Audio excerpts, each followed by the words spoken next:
Chapter 1426. Published at 6th of December, 2022, 8:05 and 26 seconds a.m. Chapter 1426. What can stop us? If audio player doesn't work, press stop then play button, and again Lionel and Anna left the Senate branch after completing a few other things. But Lionel still seemed lost in thought, as though he was still trying to work something out. What's wrong? Anna asked. And from what Lionel had said earlier, it sounded as if all their troubles were dealt with. Did my cousin say anything else to you? Anything that might sound suspicious? Anything that stood out? Anna fell deep in her thoughts, but after a moment, she shook her head. She couldn't think of anything like that. Back then, she had been very focused on the contract and negotiations, so she had practically memorized every little thing CO said. But even then, she couldn't come up with anything like what Lionel had asked for. Is there a problem? I'm not sure, Lionel said honestly. It just feels too easy. On the one hand, the void merit rule should be rarely used. Void merits alone are difficult to gather in the first place. Although you'll have almost 200 at the end of this month, there are very few people who could boast such a thing. The number of individuals on the leaderboards to begin with are barely a fraction of the number of students in the Void Palace. And that doesn't even consider the fact that only the top 3 get to enjoy void merits in return in the first place. Then there's the fact that anyone who could earn void merits through any method to begin with wouldn't normally be people that would need to get out of contract. They would be geniuses that would be easily taken in by a faction or party without issue. Something like selling themselves in exchange for help would never happen. So that would make the use of this rule even rarer. Then that should be a good thing. Why are you worried? Like I said, it just feels too easy. If my cousin is intelligent, he'll look at things from all angles. You should know both how valuable void merits are and the fact that you'll earn a lot in just a couple more weeks. If I was him, this chapter upload first at Novel Bin. Net, if you want to read more chapters, please visit Novel Next. To experience faster update speed, Lionel's gaze went into a daze for a moment as he activated an ability he had only just created. He called it Dream Perspective. With Dream Perspective, he could forget the things he knew and only remember the things his target would. This way, he wouldn't have his thoughts colored by bias and matters he already understood. One of the most difficult things for people to do was look at matters from the perspective of someone else. However, with Tier 4, Control, Lionel could create a dream clone in his dream world that had the exact knowledge of whoever he chose. Then, he could simulate how they would think about a situation. The more understanding he had of a person, the more accurate it would be. He could adjust his intelligence and deductive ability, as well as factor in personality and tendencies as well. But, since Lionel knew so little about his cousin, he could only draw conclusions with about 20 to 30% certainty, using an average 6-dimensional existence as his dream clone. I would be cautious. With the importance of void merits, why give a chance for this variable to pop up and bite me in the ass at all? There are too many ways to circumvent that problem. The easiest way to do things would be to shrink the deadline. Rather than a month, I would give you 2 weeks. 2 weeks is still semi-reasonable, especially since neither of us would be aware that the clinic would mark up the price so much just because of a grudge they had with me. Now that I think about it, a month is overly nice. It's possible that he's greedy, Anna supplemented, though he didn't say anything that could give away his real goal. He did say, I never touch the women of my brothers. However, I will take their money. To me, Novel Bin Lionel's brows raised as he fell into thought again. There are too many possibilities. The problem wasn't that Lionel couldn't think of what CO might do. The real issue was that he could think of too many. And, without knowing exactly what CO knew, it was impossible to pinpoint which path he could take. For example, it would be all too easy to close the loophole he and Anna planned on using. CO would only have to be demoted back down to Anna's level. Then she wouldn't be able to use void merits to escape the chains of the contract. Of course, whether CO would go so far, Lionel didn't know. But if it was Lionel, if he could force a talent like Anna to work for him, that would be worth exchanging whatever effort it took for him to raise his level. Anna was someone who had entered 20 leaderboards in her first attempt. Where else would you find a talent like that? This chapter upload first at NovelBin. Net in fact, now that Lionel knew the rulebook inside and out, he could even think of some methods where demoting your rank would be a benefit rather than a detriment. Since there are too many possibilities, disregard them all. Aina suddenly said. Aina blinked and looked up at Lionel with a smile. I told you before that your battle style isn't like mine. You like withholding your trump cards and only using them when you can get maximum benefit. But I just give everything I have right from the very beginning. So what if you know what's coming? You can't stop it anyway. Lionel's gaze glowed, his heartbeat speeding up. That was right. Instead of trying to think of a counter for everything CO might do, he just needed to find a method he couldn't block no matter what. It's no wonder his spear force was so lacking. He had the disposition of an archer, not a spearman.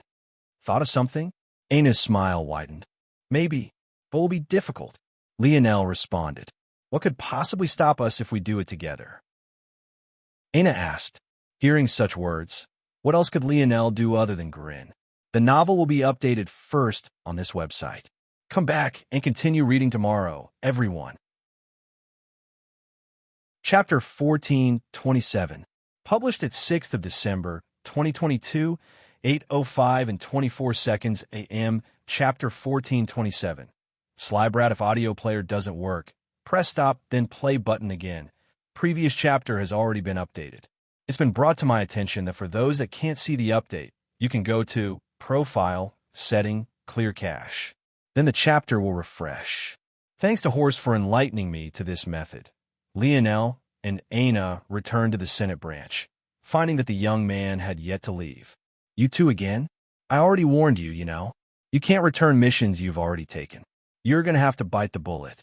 If you fail to complete a mission, you not only fall in debt for 10 times what the reward would be, but you also get assigned manual labor. The time scope of the manual labor is fairly harsh, though it can sometimes be lenient. It all depends since you'll be on duty until the mission you failed is completed. Lionel's expression flickered. He could think of a ton of ways to abuse rules like that, especially if he was the head of a powerful faction. But he also didn't plan on failing any missions, so he ignored those thoughts for now. These days, his mind worked faster than he even wanted to, so he winded down paths others wouldn't even consider before said individual could even begin deducing much of anything. We just thought we'd pick out another mission to save on some time, so that we can complete them all at once. The young man, who Lionel knew by name now as Dimitri, raised an eyebrow. But he didn't question it. After Lionel and Aina had left, he looked into them to see what he had missed, and he learned that these two were two of this year's only 3 amethyst token wielders. Aina's performance was shocking enough, but Lionel's was especially, eye-catching. If you aren't reading this on NovelBin, you're reading pirated content. Please support the official release, though many felt that Lionel's performance was definitely fake. Some more analytical individuals felt that there was more to this than met the eye. The reason was quite simple. The Void Senate and the Void Elders never attempted to close down the Void Tower. If there was something wrong with the Void Tower, wouldn't they at least close it down for a while to see what could have gone wrong? And yet, right before Lionel's run and right after, everything was business as usual. It made one wonder, did he really climb to the 74th floor? This chapter upload first at NovelBin. If you want to read more chapters, please visit NovelNext.com to experience faster update speed. No matter how Dimitri scanned Lionel, he could find nothing special about him. He couldn't fathom how a 5th-dimensional kid could climb to even the 20s, let alone the 70s. It just didn't make any sense. Of course, this was one of the other odd changes Lionel had undergone. The more time he spent in this new body of his, the more subtle changes he noticed. For example, his aura and his temperament seemed to have been greatly refined. Not even the tiniest bit of his aura leaked anymore. In the past, when he focused, he used to leak out King's might, causing everyone around him to feel strained and heavy. But now he focused and nothing at all happened. He hadn't noticed earlier because Aina had always been unbothered by his King's might. But with Dimitri here, he should have sensed or felt something. But Lionel could tell that he hadn't. We will take the Goblin Subdimensional Zone Void mission. Dimitri was speechless as he had flashbacks to just before Lionel and Aina had left the first time. They had already had this talk once before, but Dmitri never thought that these two would come back only to ignore everything he had said the first time. He almost felt like banging his head against the wall. Had he been talking to air? Void missions could appear at all ranks from quadrant to domain. They were essentially missions that hadn't been completed within a 10-year span. Usual missions were ranked 1 to 9. Level 1 Galaxy missions were designed for Level 1 Galaxy ranked disciples, so on and so forth. A 1-star Void mission was one that hadn't been completed in 10 years of activity. A 2-star Void mission hadn't been completed in 100 years. A 3-star Void mission hadn't been completed in 1,000. And a Death Void mission was anything beyond that. The Goblin mission wasn't yet a Death Void mission, but it wasn't far from that. And even before it became a 1-star Void mission, it had been a Level 3 Galaxy rank mission. That level was already suicide for the likes of Lionel and Aina, leaderboard prodigies or not. For reference, a Level 1 Galaxy ranked mission was already designed for 6th-dimensional existences. In fact, the only current 5th-dimensional existence that could be considered Galaxy ranked was Aina herself, with Lionel being unranked. This chapter upload first at NovelBin. Net, didn't we already agree that? We change our minds. Lionel smiled. And you're aware that we know. Lionel smiled brighter. Fine, fine. Dmitri tossed over the mission plate and shook his head, watching the two of them leave once again. If they couldn't complete both missions they had taken within a week, they would be off to do labor. Wait. Dmitri shot up from his chair, finding the specific pendant he was looking for. He poured his internal sight into it. When he read what was on the other end, he laughed and shook his head. What a loophole. Lionel had been certain to claim the mission himself. Aina never even touched the mission plate. The trouble was that as an unranked disciple, there was nothing for the mission to be registered to. The penalties for completing a mission weren't universal. They were decided by the rank of the disciple and the rank of the mission in question. If a Galaxy-ranked disciple wanted to claim a sector-ranked mission, they would not only need to pass the test, but if they failed, the punishment was actually doubled. In fact, not only were the punishments tied to your rank as a disciple, but even the location of our menial labor would be tied to it as well. After all, if they sent Galaxy-ranked and sector-ranked disciples to the same place, all of the former would likely die. This meant one thing. As an unranked disciple, Lionel couldn't be punished even if he failed the mission.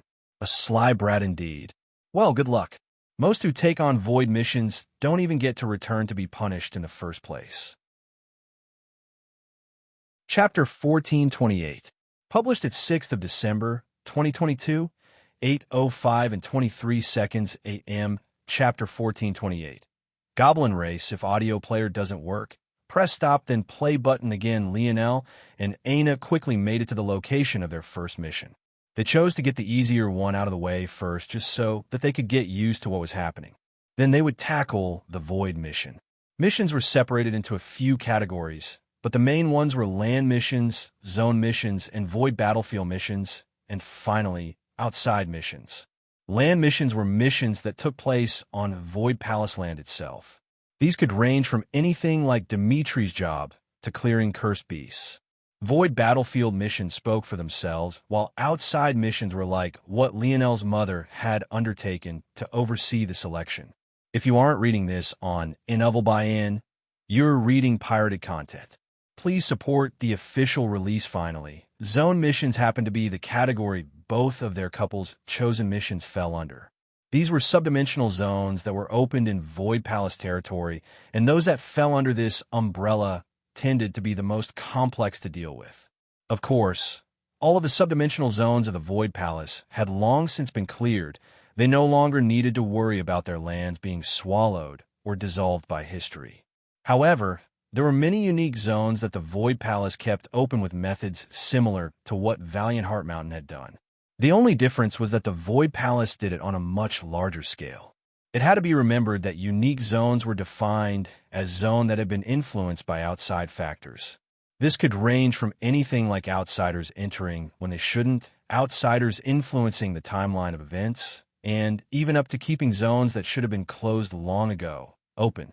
Unique zones that fell into the third category were used for their continual supplementation of resources. However, the issue was that the longer these unique zones remained open, the more twisted their inner worlds became and the more difficult they were to deal with. In order to keep the zones within manageable levels, missions were released to the disciples.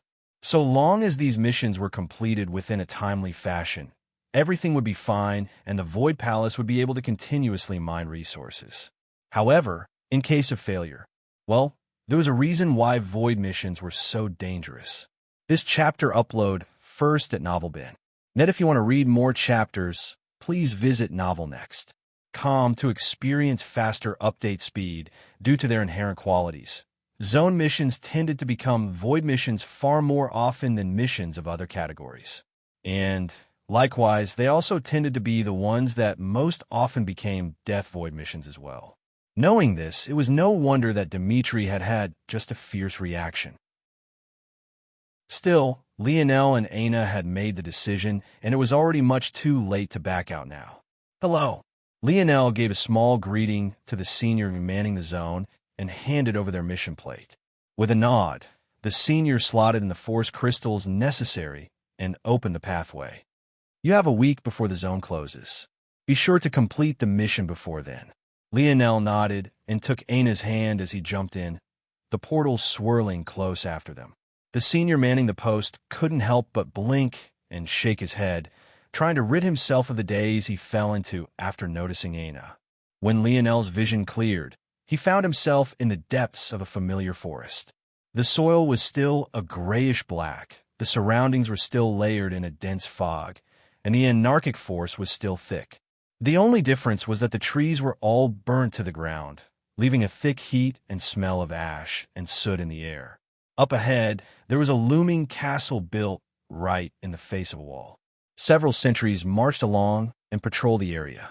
Considering the situation, it wouldn't be long before he and Aina were found out. However, Lionel wasn't worried. This mission was the easier of the two and was only a level 1 galaxy-ranked mission.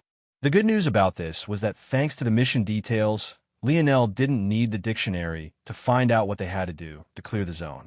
In fact, they even got a history of the situation. This chapter upload first at NovelBin. Net many of these zones were back before the humans conquered this region. The Void Palace was located on the frontier of the human domain. So, as one might imagine, it wasn't always in human hands. In order to claim it and push back the line of defense to the Void battlefield, many other races had to be cleared away first. This mission targeted one of these former races and also happened to be related to the goblin race he and Aina would be facing in the 3-star Void mission he had chosen. The so-called goblin race was just a nickname given to humans, and it was honestly quite derogatory, though Lionel wasn't aware of this. The true name of the race was the Dwarven race. However, the Dwarven race was unlike what Lionel was used to. They simply referred to small humanoids. Their females were known as pixies, and their males were known as sparrows. They had skin ranging from dull gray to dark green, transparent wings that seemed too frail to carry their weight, and they ranged from 3 to 5 feet tall upon reaching maturity. They were well known for their speed, cunning, and their ability to build into natural barriers and constructs. This race was especially troublesome to deal with, especially when they had time to prepare. This was why the timeline of this mission was a week instead of just a day, despite the fact the goal was very straightforward: kill. Lionel exhaled a breath as a blaring horn sounded.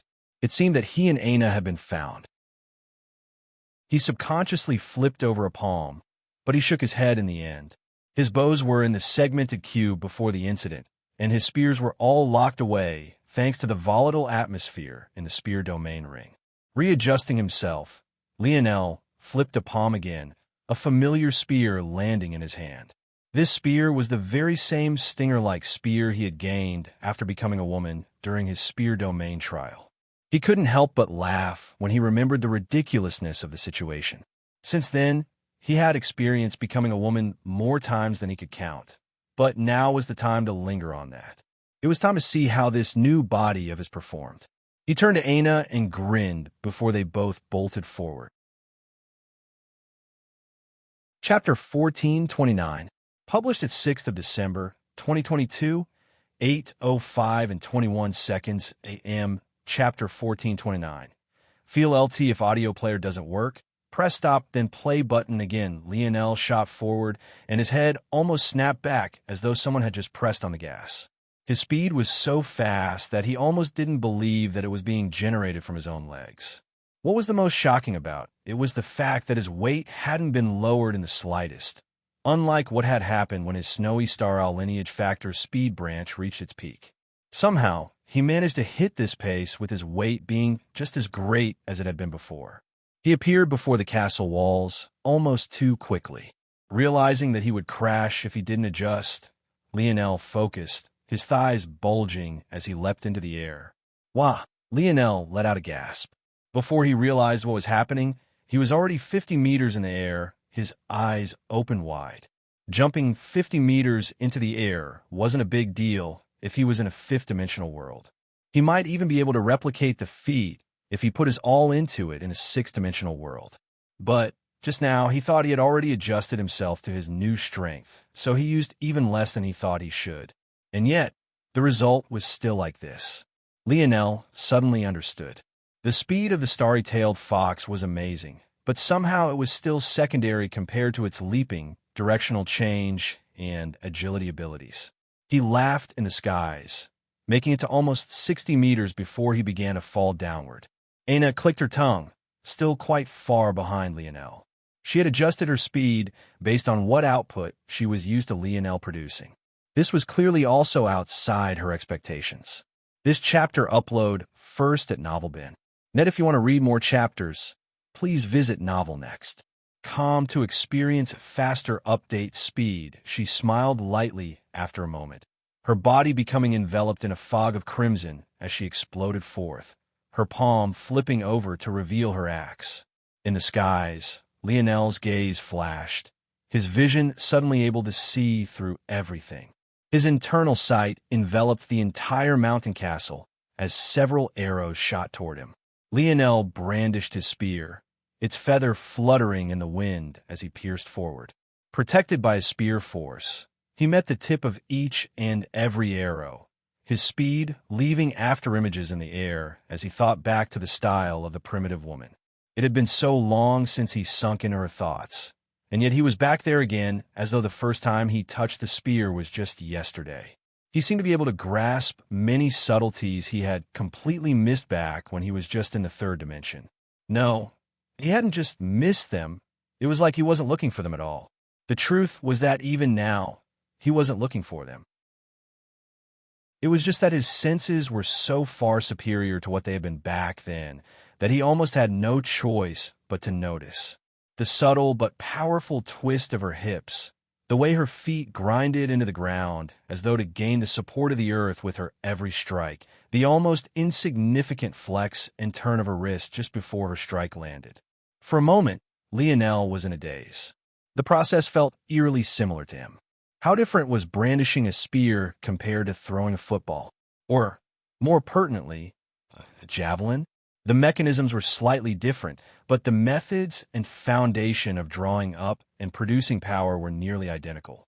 Visit N0Velbin.net or NOVLBin.com for the best novel reading experience. He could draw on the same concepts, that natural motion that came as easy as breathing to him. He never had to think when he drew his bow or when he cocked his arm back to release the draconic power in his arm. But that was also because he had drilled the ladder so many times that it came so naturally. Why had he ever put so much effort into the spear? This chapter upload first at NovelBin. Net, and what about the former?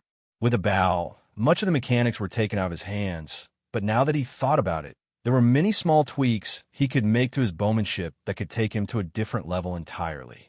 The bow was only more forgiving because he could make up all his mechanical flaws with his calculative abilities. Who cared if his arm wasn't straight, if his back wasn't tight, if his shoulders weren't steady, if he could always just adjust the angle or his bow force so that his aim was true every time? Lionel went through all these thoughts in just the split moment it took for him to fall onto the castle walls. In just those small split seconds, his entire demeanor had shifted and changed. his approach changing entirely. He had the perfect ability to perfect his mechanics to an absolute extreme, and yet he had never used it. He would change that, starting right now. Lionel stomped down hard, his hair fluttering and his aura becoming restrained. He pierced forward, his spear force jetting forward and leaving a hole in the heads of two sparrows and a pixie. Their small frames and ridiculous speed and agility was exactly the kind of challenge he needed right now. Lionel restrained his aura even further, not relying on any force other than his spear force, and lowering his speed even further. These were just fifth-dimensional enemies for now. He wouldn't be satisfied until his skill alone could overwhelm them. Come! His base was steady, his wrists flexed, and his back tall.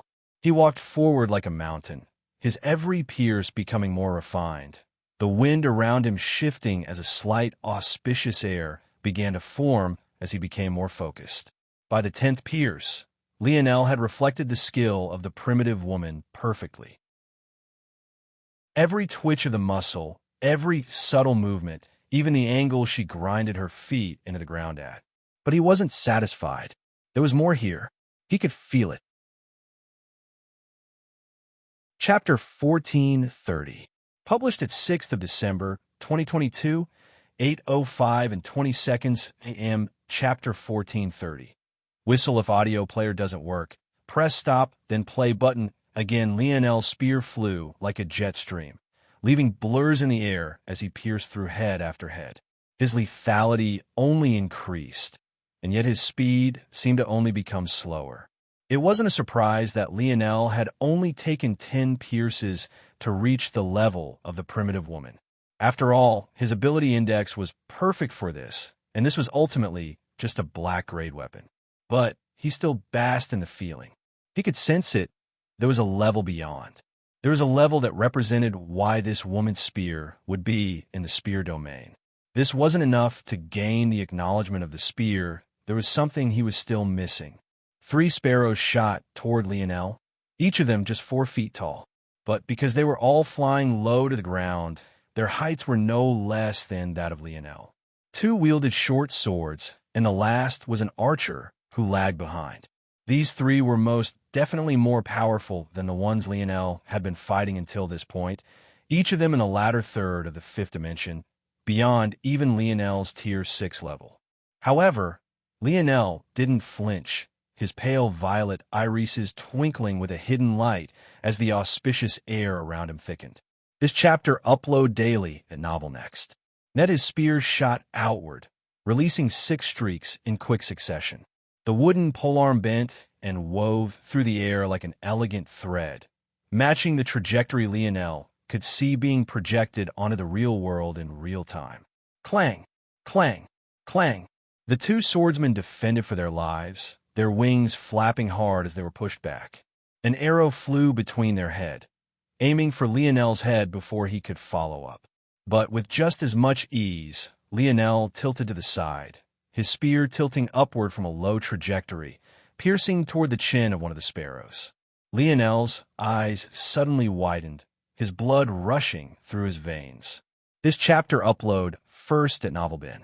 Net, if you want to read more chapters, please visit Novel Next. Calm to experience faster update speed, that was it. That felt so good. He was washed with a feeling of euphoria even before his stinger blade shot through the lower jaw of the sparrow, exiting out the back of his skull. It was almost like Lionel had felt the success before it landed, like it was a perfect move the skies had blessed him with. It was a sort of emotion Lionel had never experienced before, and it left him on cloud 9. He pulled his spear back, his attacks suddenly becoming less predictable and more erratic. His rhythm shifted and moved like an elegant dance to music that jumped and warped. Sometimes it was fierce, at other times calm, and at yet other times it was ignited with a fiery passion that almost made Lionel's loins burn with the same heat. He could remember the seduction of the primitive woman, how scantily clad she was, how much grace and beauty she carried through with her every movement. Her pores oozed with charm, her steps fusing with her moving and leaving her enemies in a trance. It was suddenly so obvious to Lionel How was it that the primitive woman could make a spear that could do nothing but pierce so powerful? It sounded quite ridiculous. Without any sort of variation, how could it be difficult to contend with her? But now, it was before Lionel, as bright as day. There were many ways to vary one's attacks without using a different attack at all. You could change your cadence, your rhythm. You could even shift how much power you used, pushing and pulling at the instincts of an enemy until you lured them to a cliff and blew them a soft kiss as they fell off. Lionel's expression turned weird, breaking out of his trance. He shot a hand away from his spear, snatching at the air and grabbing an arrow out of the wind before it could pierce his brows. He laughed to himself, his laugh becoming louder and louder until the castle itself began to rock as the earth force that made up its foundation threatened to quake to the point the entire structure would come crumbling down. This chapter upload first at Novelbin. Net Lionel had immersed himself in the thoughts of the primitive woman to the point that he truly almost blew out a kiss mid-battle. Suddenly, Aina let out a whistle to his back. "Why did you stop? I was enjoying the show." Lionel looked back to find Aina's face red from laughter as severed corpses fell around her. She was wheezing to the point Lionel thought snot might fly from her nose at any moment now. Yet she still somehow managed to remain gorgeous. "Show me more of what those swaying hips can do." Lionel's lip twitched. It seemed that he had immersed himself more than he thought. But soon, a sly grin spread across his face. "If you want to see what my hips can do, you only needed to ask." Sure. Aina laughed. "Do you want to be top or bottom?" "Funny. We'll see if you're still laughing in the end, or if you'll be looking at me with those puppy dog eyes again." Aina coughed through her laughter before jumping over the side of the castle wall. "You'll never get to see either of them if you can't keep up," she shouted out as she fell. Lionel flicked his wrist, sending the arrow he had caught through the brows of the pixie that had shot it at him before rushing after Aina. A smile was plastered all over his face. This was far more fun than he had had in a while. Since Aina had already seen him in such an embarrassing state, he might as well also show her the flexibility technique he learned from Valiant Heart Mountain. Even though he hadn't used it in a while, he thought it would be a useful way to get that smug smile on her face to turn into a lustful scream. Lionel's body flashed, a streak of gold being left in his wake, his spear's light severing everything in its path. Chapter 1431. Published at 6th of December, 2022, 8:05 and 19 seconds a.m., Chapter 1431. Familiar Senior, if audio player doesn't work, press stop, then play button again. I uploaded this chapter hours ago, but for some reason it didn't register. I guess I misclicked. Either that or WN glitched. Anywho, here you go. Lionel and Aina stood back to back in an elaborate throne room. Making it here wouldn't have been too difficult if the construction of the castle hadn't been so conniving and vindictive. Describing the layout of an inanimate object like this might feel like a bridge too far, but if Lionel had the dictionary or Y-Star order to explain it to him, he would understand that the dwarven race had always been like this. Even if it wasn't for all the sinister traps and lurking dangers, the design of the castle alone would have been enough to drive the two of them crazy. The reality of the matter was that from the very beginning, the castle was designed for people half their size. Aina was just a bit over 6 feet tall herself, while Lionel was over 2 meters tall. The number of times they found themselves ducking or getting stuck in cramped locations was too much to count. Luckily, the throne room was a vast and wide hall. Unluckily, there were a swarm of protective knights and soldiers that would rather die than see Lionel and Aina kill their king and queen. That led to the current situation where the both of them were surrounded by swarms in the hundreds. Let alone to their fronts, backs, and sides. They were even assaulted from above. In truth, this mission was designed for a team of 8 to take it on at the first or second tier of the 6th dimension.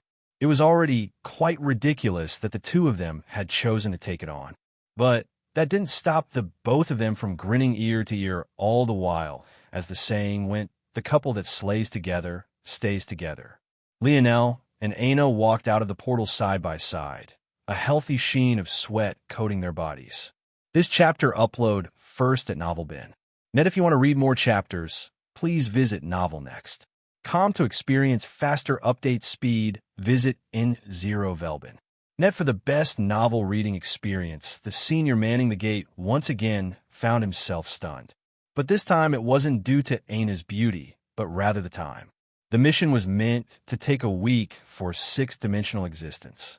Though the senior was aware that Lionel and Aina were in the fifth dimension, it wasn't too rare for more talented quadrant-ranked disciples to take on lower-class galaxy-ranked missions.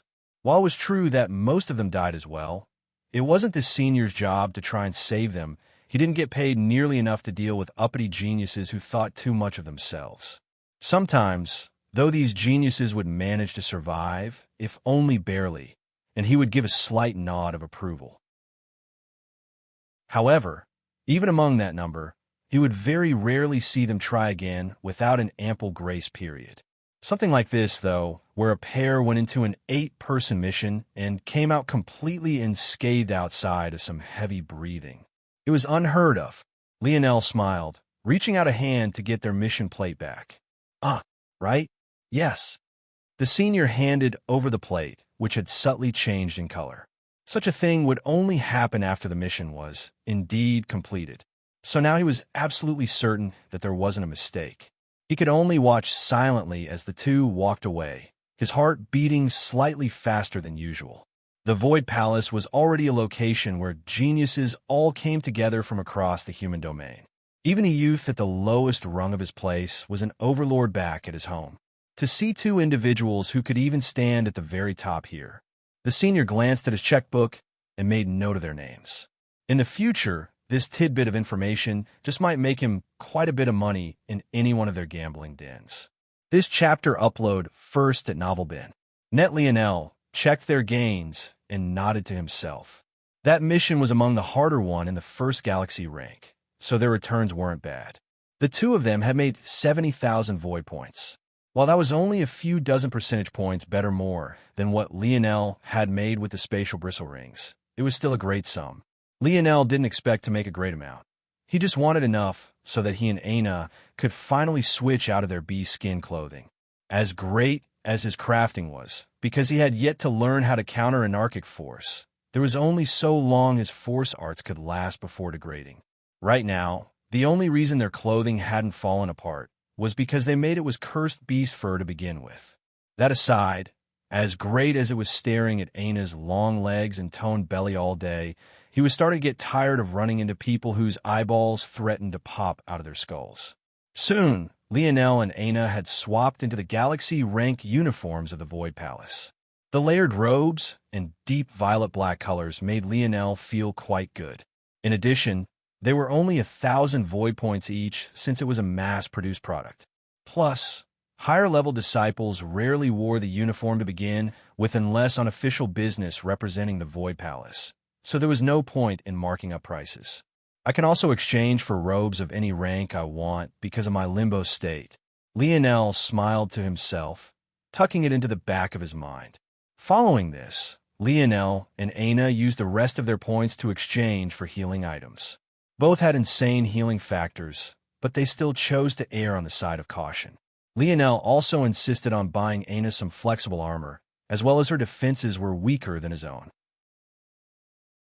With that completed along with a small rest, the two of them nodded toward one another and stepped toward a desolate region almost devoid of students. Up ahead, a singular senior stood, but this senior happened to be one that Lionel was almost too familiar with. His gaze narrowed, a slight killing intent manifesting around him in a subtle sheen of red. Aina blinked, taking note of the change. That was definitely not something Lionel had ever done before. When she saw who was ahead, though, she came to an understanding. It was none other than the envoy of the Void Palace, enrich. The novel will be updated first on this website. Come back and continue reading tomorrow, everyone. Chapter 1432. Published at 6th of December, 2022, 8:05 and 17 seconds AM, Chapter 1432. Lucky star if audio player doesn't work. Press stop, then play button again. Lionel had known for a very long time that Orinik was the one that had spread information about how he had gotten his amethyst token. In reality, Lionel didn't care much about this alone. After all, Orinik was telling the truth. He didn't spin a lie. Lionel had, indeed, used his connections to gain his token. However, the matters of back then were quite a bit more complex than others knew. While Miguel hadn't used the innate node during their battle, Lionel hadn't used his ability index.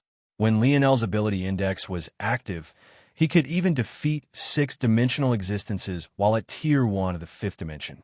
Of course, those 6-dimensional existences couldn't possibly match up to the 6th-dimensional existence of the Void Palace. But Miguel hadn't been in the 6th dimension back then either. On top of that, if Miguel had insisted on using his innate node, he would have lost even faster. Even back then, Lionel was already completely immune to the 4th-dimensional Scarlet Star force Miguel had access to. And he was completely immune to destruction runes in general. This was all to say that if Lionel hadn't wanted to fight a thrilling battle, he could have made it very boring and left without suffering the injuries Orinik seemed to look down on him for suffering. While Lionel could admit that he would have still been lacking compared to the other true geniuses of the Void Palace back then, he had also never denied that. His problem with Orinik was the fact that his actions put Lionel's life and death in the line of fire, something he was well aware of. Lionel's life and death was one matter, but he also had the weight of the others on his shoulders during the first part of the true selection. If Lionel really hadn't had the strength of an amethyst token wielder back then not only would he have died, but their entire sector would have been wiped out, all because of this man before him. Lionel's steps didn't falter as he stepped forward. Orinik's gaze narrowed as well, but neither said a single word, at least not for the moment. When Lionel stepped before Orinik, he handed over his mission plate, causing Orinik's expression to change. Orinik had originally thought that Lionel had come here for revenge. It made sense. This place was quite secluded and disciples almost never came here. His job was more of a formality, another easy job he managed to land thanks to his connections. Everyone knew that this mission was practically suicide and higher-level disciples weren't allowed to go backward and complete void missions after promoting past their rank. The only exception to this rule was if a void mission had grown to the point that access to the resource would be lost without action. But in those cases, the rewards usually tied to void missions were discontinued. However, Lionel needed this mission. Aina was right. Rather than leaving things in the hands of others, they should go all out and leave no doubt. Complete void missions came with a special reward where one could request a rule break from the Senate. With the exception of a pardon for killing, you could pardon anything else. The only catch was that the person in need of a pardon had to clear a void mission of their rank, and a pardon couldn't be used on behalf of another person. Depending on the star level of the void mission, you received a certain level of pardon. To void a contract, you needed a 3-star void mission, so this was the only choice. Obviously, Lionel wanted to help Aina clear this void mission so that they wouldn't have to fall into whatever scheme CO might or might not have concocted. After a few moments, Orinik, who had been ready to teach Lionel and Aina that there was still a large gap between levels of galaxy-ranked disciples, relaxed. So long as the two of them got themselves killed, he wouldn't even need to bother looking over his shoulder anymore. His lip curled. He didn't even ask any questions, nor did he try to talk them out of it like someone else might. Plus, even if he did, they were pretty much finished anyway. You couldn't retract a mission without having a 1-star pardon.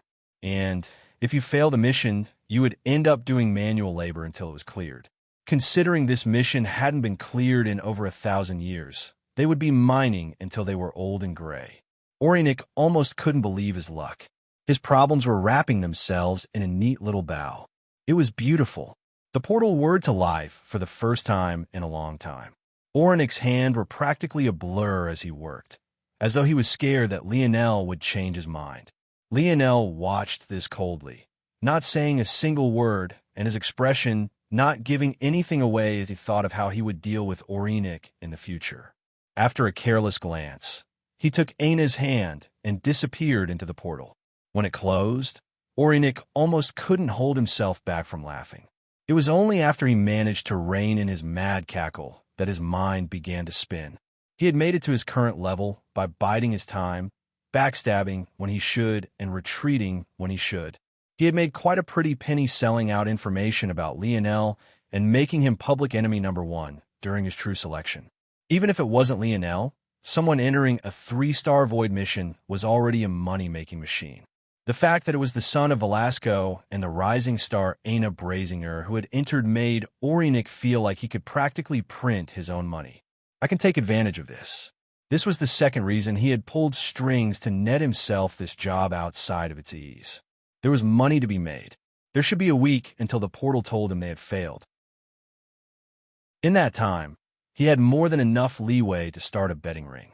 With Aina's and the Morales names, the number of people who would join wasn't small at all. In fact, there might even be some sector-ranked disciples that joined. Orinic almost rubbed his hands together. Lionel was his lucky star. He just had to milk this star before it inevitably died. Chapter 1433. Published at 6th of December, 2022, 8:05 and 16 seconds a.m. Chapter 1433. Familiar scene if audio player doesn't work. Press stop, then play button again. Lionel and Aina had no idea that they were being used by Orinic once again. And even if they did know, they wouldn't have a luxury of thinking too much about it, because almost the instant they stepped through the portal, they found themselves being thrown into a bed of hot oil. Their first mission had placed them right in enemy territory, something that wasn't so bad considering the enemies they faced were still weak and manageable. However, when this void mission chose to do the very same thing, it was much less of a funny matter. Almost the instant Lionel and Aina appeared, they were surrounded by 5 sixth-dimensional members of the dwarven race, their strength layering down with an oppressive might.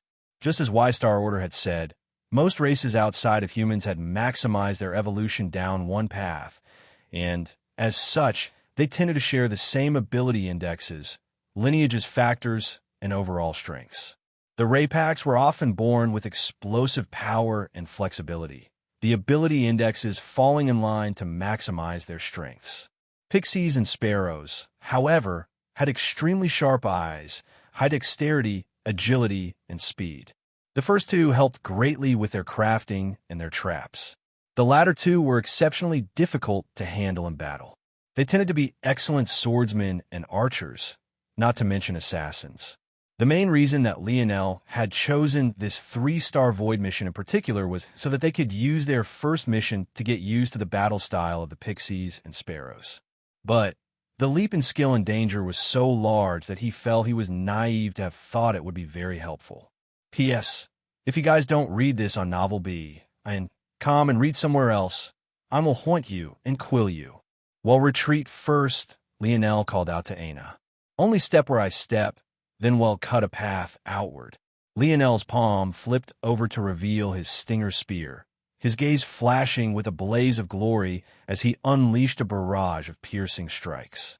Almost instantly, the 2 archers of the ground reacted, each brandishing 2 arrows wrapped in vines. They communicated with their eyes seamlessly, releasing their bowstrings in a breath. Lionel's eyes glowed when he saw this scene. Despite the danger, he felt that these two had truly become one with their bows. When they inhaled, their bowstrings were pulled tight.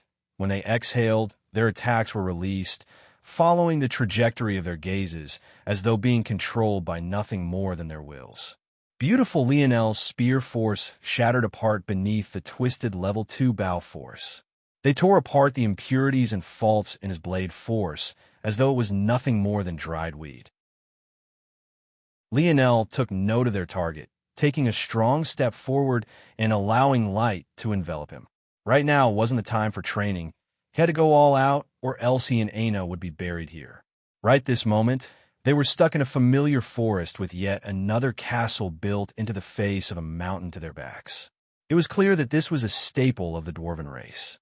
But this one was far more elaborate than the last, and the powerhouses protecting this one were on a completely different level. This wasn't something that Lionel and Aina could just barge their way through. They needed to plan, scope out the situation, get a lay of the land, and approach with purpose. Lionel's pupils dilated, his pale violet irises waking up. They shimmering like two purple torches in the darkness as Lionel's canines grew. Bang! Lionel exploded forward, his speed completely unlike what had been before. The two archers didn't even get the chance to pull their bowstrings again before their throats were pierced through. Lionel blazed a trail by them, Aina enveloping herself in a cloak of red as she shot ahead as well, the heads of 3 swordsmen flying. Lionel didn't even look back as 5 orbs of Scarlet Star Force forms and enveloped their bodies in blood before they could even touch the ground. He knew that this wasn't a video game. He had to make sure that he and Aina left no traces behind to give their enemies the least amount of time to prepare. Their ashes scattered into the wind as the two disappeared over the horizon. Mere seconds later, another squad of pixies and sparrows appeared, only to furrow their brows when they found nothing at all. They could have sworn that there was a commotion here, but now there was absolutely nothing. What was going on exactly? It would be several hours before they realized that an entire scouting unit had vanished. But by then, Lionel and Aina would be long gone. Lionel exhaled a breath, landing on a thin branch. Not long afterward, Aina landed on a tree across from him, putting her axe away to stop it from snapping in two. At the moment, her brows were a bit furrowed. She realized that this would be difficult. If they didn't have a time limit, they could just take their time. But they only had a week, or this would be considered a failure. The good news was that in a controlled zone like this one, failing just meant they would be ejected. The bad news was that failure also meant manual labor, not to mention a heavy monetary penalty. Lionel suddenly laughed. Worried about failing? A bit. Don't worry about it. Aina's brows rose as she listened to Lionel's explanation. Eventually, she started laughing too, her body becoming far more relaxed. She believed in them as a pair, but something about the looming potential punishment still made her feel suffocated. Now, knowing it didn't matter if they failed, she was far more relaxed and composed. She still had the weight of her mother's revenge on her shoulders, and she also cared about Lionel achieving his goals as well. Something like being stuck doing menial labor for hundreds of years wasn't something she could accept. She would rather fall out with the Void Palace and kill herself a path out. So what do we do first? First, they'll do some scouting. Stay here. They'll be back within an hour. After that, ITLL will be the same as usual. The couple grinned at each other, seemingly liking the scent of blood a bit too much. The novel will be updated first on this website. Come back and continue reading tomorrow, everyone. Chapter 1434. Published at 27th of December, 2022, 8:36 and 53 seconds a.m. Chapter 1434. If audio player doesn't work, press stop then play button again. Lionel flashed through the trees. He kept his light force restrained as much as possible. The atmosphere was a huge help to him. There was no reason for him to ruin it for himself. In the past, he had hated the atmosphere of the Void Palace. But right now, the perpetual darkness, the heavy fog, and the restrained internal sight was a huge benefit to his stealth right this moment. Instead of projecting it, Lionel allowed this new light force to circulate through his nodes. It felt weird no longer having snow force within him. But the unique light force of the starry-tailed fox was so far beyond it that he was sure he would get used to it very quickly. Not only did this light force boost his speed for more than snow force ever did, its passive healing was unlike anything Lionel had ever experienced before, and it was also certain that its potency in battle was on a completely different level as well. Lionel could see images of a majestic, illusory fox with 3 long spiritual tails, sweeping out a claw that collapsed solar systems. The blades of light traveled through even space itself, tearing apart everything in its path. This unique light force practically spoke its name into his mind. Ethereal Star Force. In that moment, Lionel understood just what kind of weight this force held. His starry spirit domain, powered by Ethereal Star Force, made him immune to internal sight on his level. That meant that only someone with 7th dimensional internal sight, or six-dimensional internal sight stronger than his own, could detect him. Grasping this truth, Lionel became more confident in his scouting mission. Though this ability wasn't as strong as the Ray Pack's immunity, it wasn't far. So long as he stayed out of sight, he would be fine. He understood now that ethereal Star Force wasn't just a light and Star Force mixture. It was also a Space Force mixture. It was just unfortunate that his dimension was too weak to make use of its spatial properties just yet, but this much was enough for now. Soon, the castle appeared before Lionel. As expected, he appeared as its further right edge where the scouting units were the thinnest. He closed his eyes and unfurled his internal sight. Another benefit of the Wisdom Spirit branch was that his internal sight had also become far more difficult to detect as well, so he didn't hold back in the slightest. If he really ran into someone with stronger internal sight than his own, he would simply directly give up. Such an existence wasn't something that he and Aina would be able to beat. He would then use his loophole to avoid punishment. The senses of the Dwarven race seemed to be very good, something Lionel had experienced during both missions already. So it wasn't absolutely impossible for him to run into such an individual. Luckily, even after sweeping through the whole castle, Lionel didn't find such a person. However, his expression didn't relax in the slightest. This castle is far more elaborate. Even with my internal sight improving to hundreds of meters under the influence of anarchic force, I still can't see the whole layout. It's also far deeper underground than the last one was as well. And the traps, the ones I can detect anyway, are also far more elaborate. He'll need to move to 3 more locations to get the full scope. Lionel finished his calculations quickly, deducing how many more spots he needed to visit to get the full layout. Then he moved. In order to complete this mission, they need to crush the power structure of this base. That meant they needed to kill all 8 generals, all 4 dukes, and both the king and queen. Obviously, though, the situation was more complex than that since each of them was heavily protected. From what Lionel saw, they wouldn't need to enter the castle to deal with the 8 generals. But the 4 dukes and the king and queen were all located within the castle. The upper half of the castle was split into the north, south, east, and west directions. These were controlled by the dukes. The underground layout was far more elaborate and far more protected. That region was the location of the king and queen. In Dwarven culture, darkness and being closer to the earth was seen as noble, something that was ironic considering they tended to fly in the air in battle. Either way, knowing this, it made sense why the king and queen would be so far underground. It might be smarter to tackle the king and queen first. Once they're dead, the dukes will begin fighting over power, simultaneously splitting the generals as well. This was the conclusion Lionel came to after finishing his scouting. From a cursory glance, the north, south, east, and west duke had a bit of a rivalry going on. If he poked at this, he could benefit them. From the very beginning, Lionel's approach was far different from others. Most took out the generals first, then the dukes before targeting the monarchy if they even got that far to begin with. But Lionel hadn't even considered doing this for more than a moment. Like a madman, he chose to complete the hardest task first. When he returned to Aina and explained his plans, she agreed immediately. When it came to such plans, she would always leave it up to Lionel. Her only issues arose when he didn't explain himself. But with things like this, she was fully on board. All right, give me some time. If we're going to do this, I can't go in without a bow. You should just steal one, Aina suggested. They're too small. Lionel shook his head. After using a longbow, I can't imagine going back. The white lion bow was 3 meters tall. Even his bronze grade black bow was that tall. But the bows of the Dwarven race were half that size often. He would have to carve his own. But how would he craft without little Tali?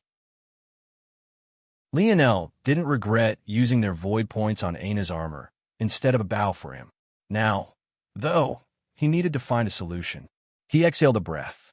It seemed he would have to improvise. As Lionel and Aina were preparing for their raid, a small commotion had already begun to buzz in the Void Palace's galaxy region as Ornyx advertising began to spread like wildfire. Chapter 1435. Published at 27th of December, 2022, 8:36 and 53 seconds a.m. Chapter 1435. If audio player doesn't work, press stop, then play button again. What did you say? Vega furrowed her brows. The current situation was completely unlike what one would expect from such a powerful disciple.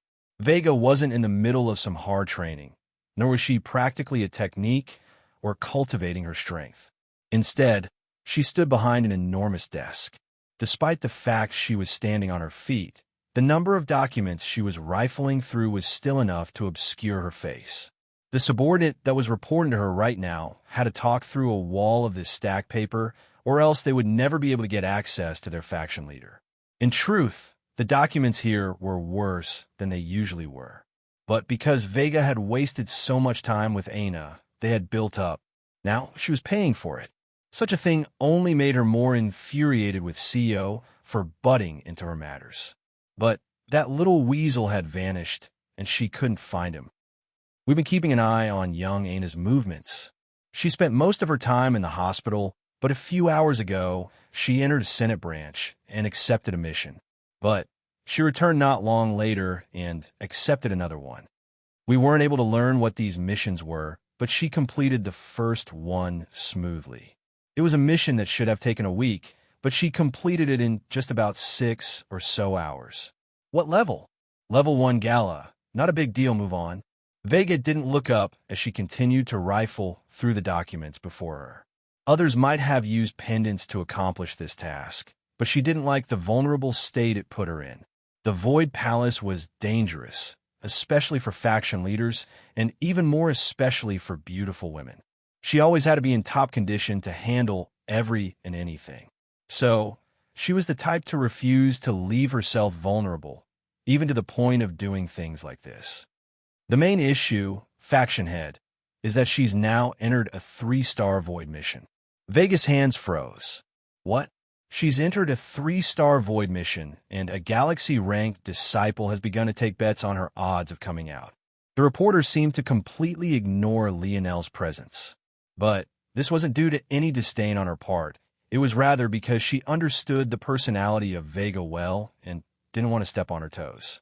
After what happened with CEO, Vega was especially sensitive to women. She had taken a fancy to being love-struck fools at the beck and call of men. Of course, fancy in this context was for their power. As much as she seemed to dislike men, Vega was, in fact, straight. In truth, it wasn't even that Vega disliked men. She just found things easier to deal with if she lorded over just a single gender. But everyone had emotions, so she had been soft when it came to managing relationships. Unfortunately, it was coming back to bite her now. So, she was wondering if she should change her approach. The trouble with doing that was that she also understood how the hearts of people worked.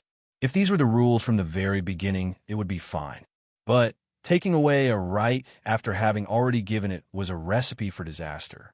If things were handled incorrectly, the faction she had labored decades over would collapse. Hearing what Aina had done for just her second mission, though, Vega's expression couldn't help but darken. She had, obviously, not given up on Aina yet, but she needed a method to bring Aina in. If Aina died, though, it would obviously all be for naught. Vega's expression flickered. Maybe this is an opportunity? Move some funds around in the third vault. Bet 10. No, that's too much for a bet that'll be mostly Galaxy-ranked disciples. In that case, use Vault 5. Bet 1,000,000 void points on their failure. But Faction Head, she's with, you mean Lionel Morales? His climbing of the tower was weird, but I have a feeling that it was more related to Dream Force than anything else. I sense the concentration being exceptionally high. If Lionel knew that Vega had drawn a conclusion similar to the Void Elders, it was difficult to tell how he would react. Vega's thoughts were clearly far more vague, and even quite off base, but the fact she realized that she had been affected by Dream Force at all spoke volumes. I'm aware of these things already, but the only 3-star Void mission they could enter should be the Goblin Castle mission. I have some inside information on that mission. They'll definitely fail. But if she dies, there's about a 20% chance she comes out alive. In that case, she'll need my help to get out of manual labor and the penalty. By then, she won't be able to escape my grasp, even if she wants to. Vega's grasp of the rules was deep, but it was clearly not as deep as Lionel's. Even if she dies, we'll make back my investment in wasting so many days on her and well move forward with the original timeline of things. Yes, faction head. Oh, and keep my bet anonymous. Vegas irises flashed as her hands began to move again. She would cover all her bases. In the slim likelihood they really succeeded, she wouldn't offend Aina any more than she already had. Interesting. So the little girl who cut my void merit pool down by so much is seeking her death? I've heard some inside information on that zone. They plan to send some sector disciples in to deal with it within the century. It's already that close to beyond what galaxy-ranked disciples could handle. At the very least, if she dies like this, it'll regain my spot on the current leaderboards. Triana shook her head, seemingly not satisfied with this. Bet the last year's supply of void merits on their failure.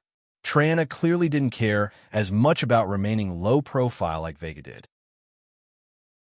In fact, when she learned that Lionel was also with Aina, she doubled her bid again. Chapter 1436. Published at 27th of December, 2022, 8:36 and 53 seconds a.m. Chapter 1436. If audio player doesn't work, press stop, then play button again. Lionel and Aina had no idea what was going on, nor did they know that their choice had stirred up such a commotion. Lionel jumped from tree to tree, knocking on their wood as he tried to find exactly the kind he was looking for. There was something odd about trees that survived the density of anarchic force. They all looked the same. Lionel assumed they had undergone a convergent evolutionary path, following the same methods to combat their environment. That said, their interiors were very different. There were two ways to tell. The first was by observing the shape of their leaves, and the second was Lionel's method. Lionel didn't know much about plants, herbs, and the like, but he could recognize his material needs when he found them. By knocking on the wood, he could make out practically all of its uses and whether it was suitable for certain crafts or not. The foundational knowledge his father had left him with was more than enough to extrapolate to a whole range of situations. And his wood carving lessons came with an added health benefit right now. Lionel was looking for a wood which was rigid enough to maintain its form, while also being flexible enough to take his strength without snapping. Lionel came to a grinding halt, the branch beneath him swaying. He jumped, landing on the very same branch again and forcing it to bend. Lionel bent it so far that he slipped back down to the ground. But the branch itself snapped back up, whipping back and forth with so much forward that a whistling sound lashed out through the wind. Perfect! Lionel pressed his fore and middle finger together, a long strand of spear force manifesting and beginning to slowly tremble. Lionel's eyes narrowed as he watched this. He didn't normally use spear force like this. It lacked the flexibility of form bow force did. But that was also exactly why he did this. He knew that there was something about spear force that he was missing, and he wanted to understand it better. With it in the range of his starry spirit domain like this, he could feel it much more clearly than he ever had before. The comprehension he had used to build this level 2 spear force felt so empty. Range was the word he had used, but it felt so odd to think like that when the spear could never match something like the bow in range. Still, Lionel felt that his comprehension was correct. It was just incomplete. There was something beyond range. Lionel's finger trembled, causing motes of Scarlet Star Force to fuse with his trembling spear force and turning its golden hues into a deathly golden crimson. He swiped across with a deft speed, slicing the top half of the tree off and then repeating it with the bottom. In the end, a thick log about 3.5 meters tall stood, stripped of its bark to reveal a silvery sort of wood. This wood should be powerful enough without force arts. I wouldn't have a force quill to draw them anyway. In that case, Lionel smiled, an excited gleam lighting in his eyes as his design for his bow began to manifest in the real world. A pale blue construct took form, completely transparent. However, that was when things began to change. A perfect replica of the wood Lionel was working with appeared in his mind. He reconstructed it down to a chemical level, understanding its in and outs as though it was the back of his own hand. Then, the pale blue construct began to change. It slowly became real in form, losing its pale blue color and becoming almost solid. Let's try a six-dimensional cursed beast tendon. With a thought, a bowstring appeared on it. Lionel's finger grasped the string, pulling it back. With another thought, an arrow also appeared, nocked perfectly.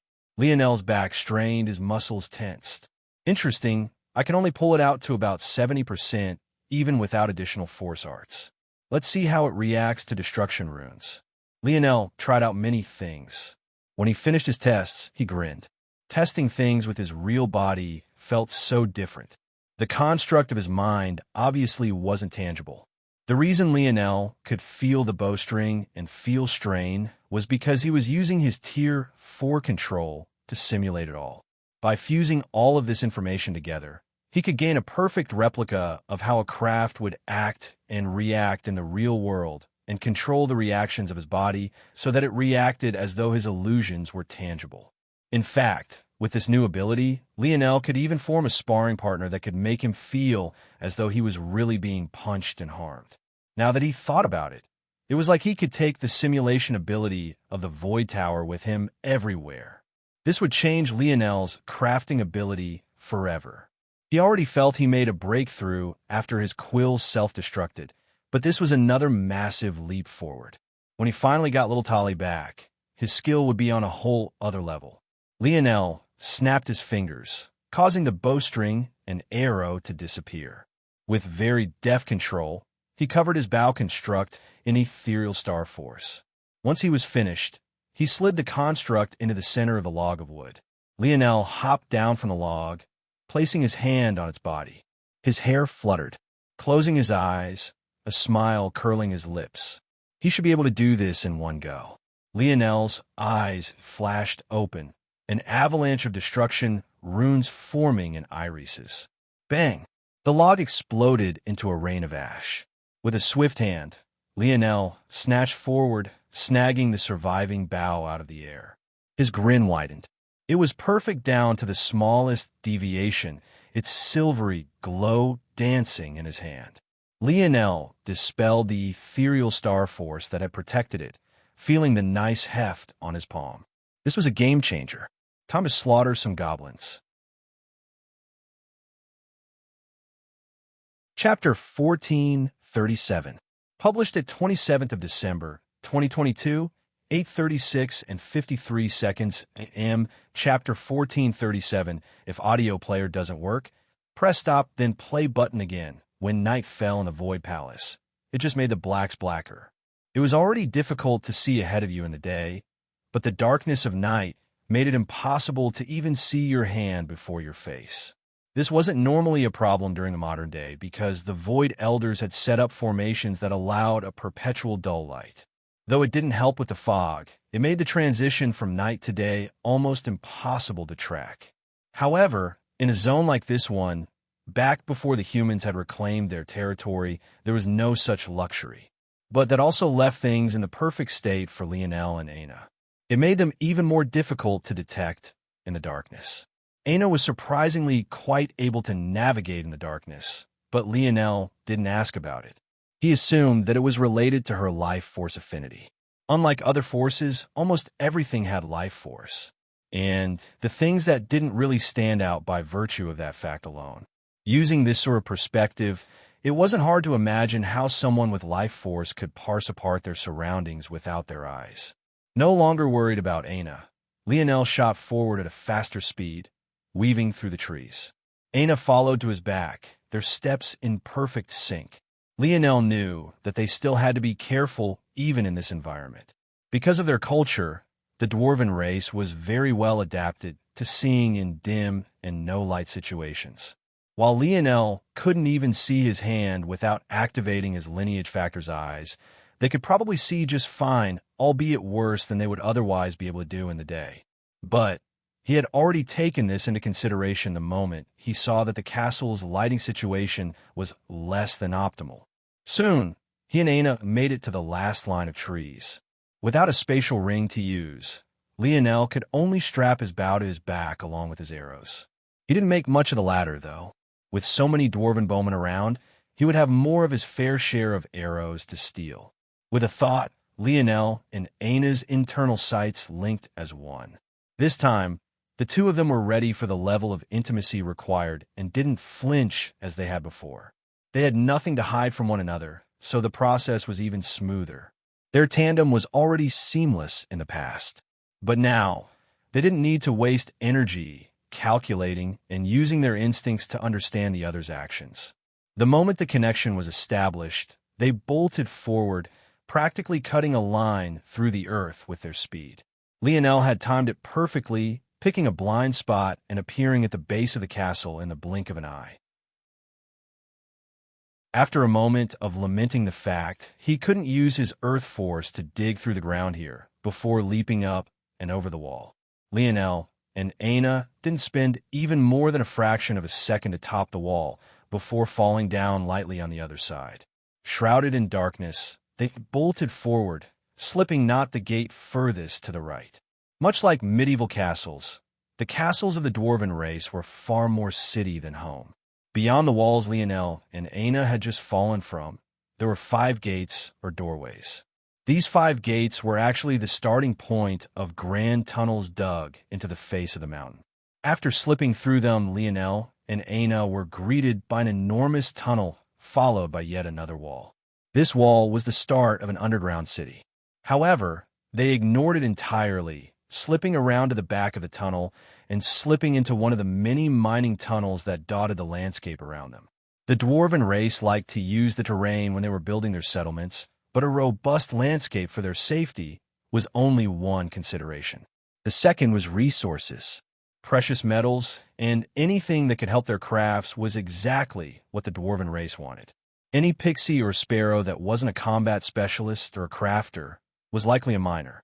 But this didn't come with the same negative connotations it did in the human race.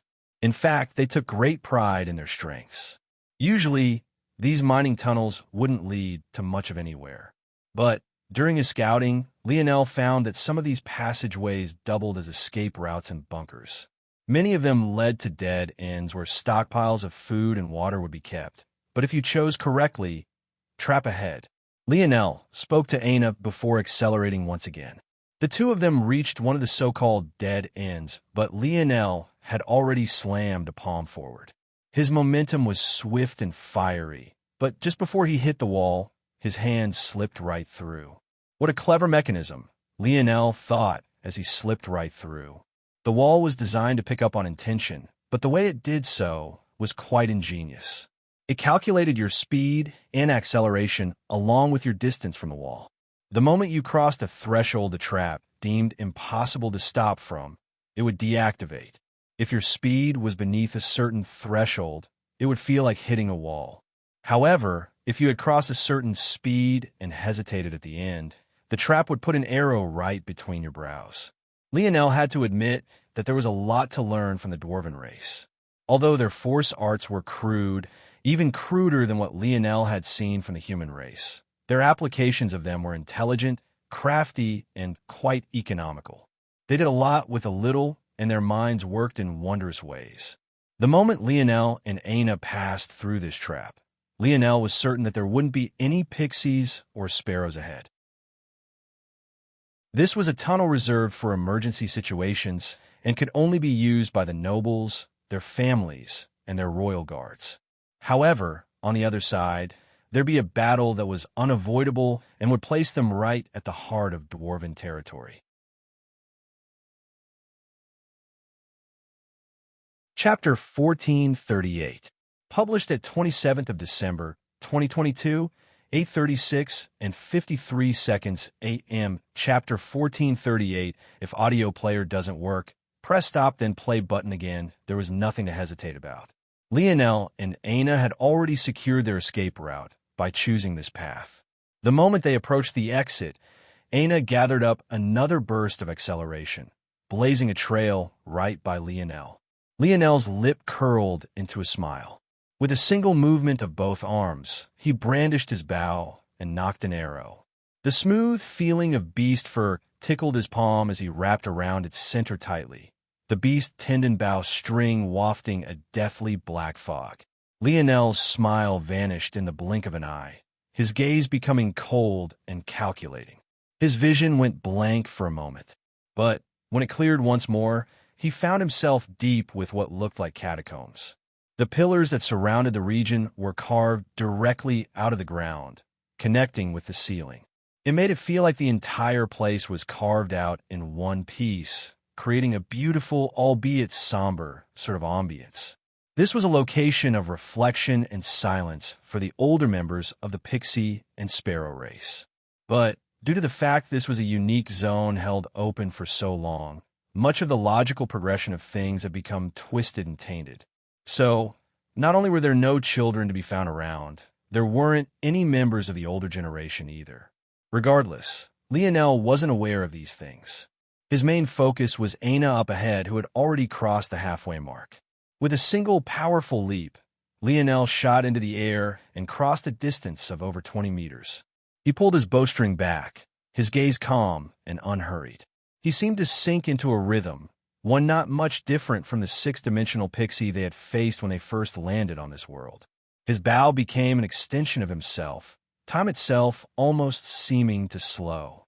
Then, he released with an exhale. Not good enough. Though he thought these words, his arrow flew true, piercing through the head of the right sparrow, just as Aina's axe sliced the left sparrow in half. Lionel landed on the ground, a blinding trail of gold appearing to his back as he finally unleashed his ethereal star force. As though a bird being released from his cage, he felt free. If not for the stuffy air so far beneath ground, it would almost feel like he was galloping through the skies. He caught up with Aina in a blink as the two let their presences be known. This location was within the most sacred region of the king and queen's stronghold. It was located right to the back of the throne room, and it was adjacent to the king and queen's chamber. If the king and queen were in the throne room, it would just be a straight shot to their heads. However, if the king and queen were in their chambers, they would have to follow a U-like path.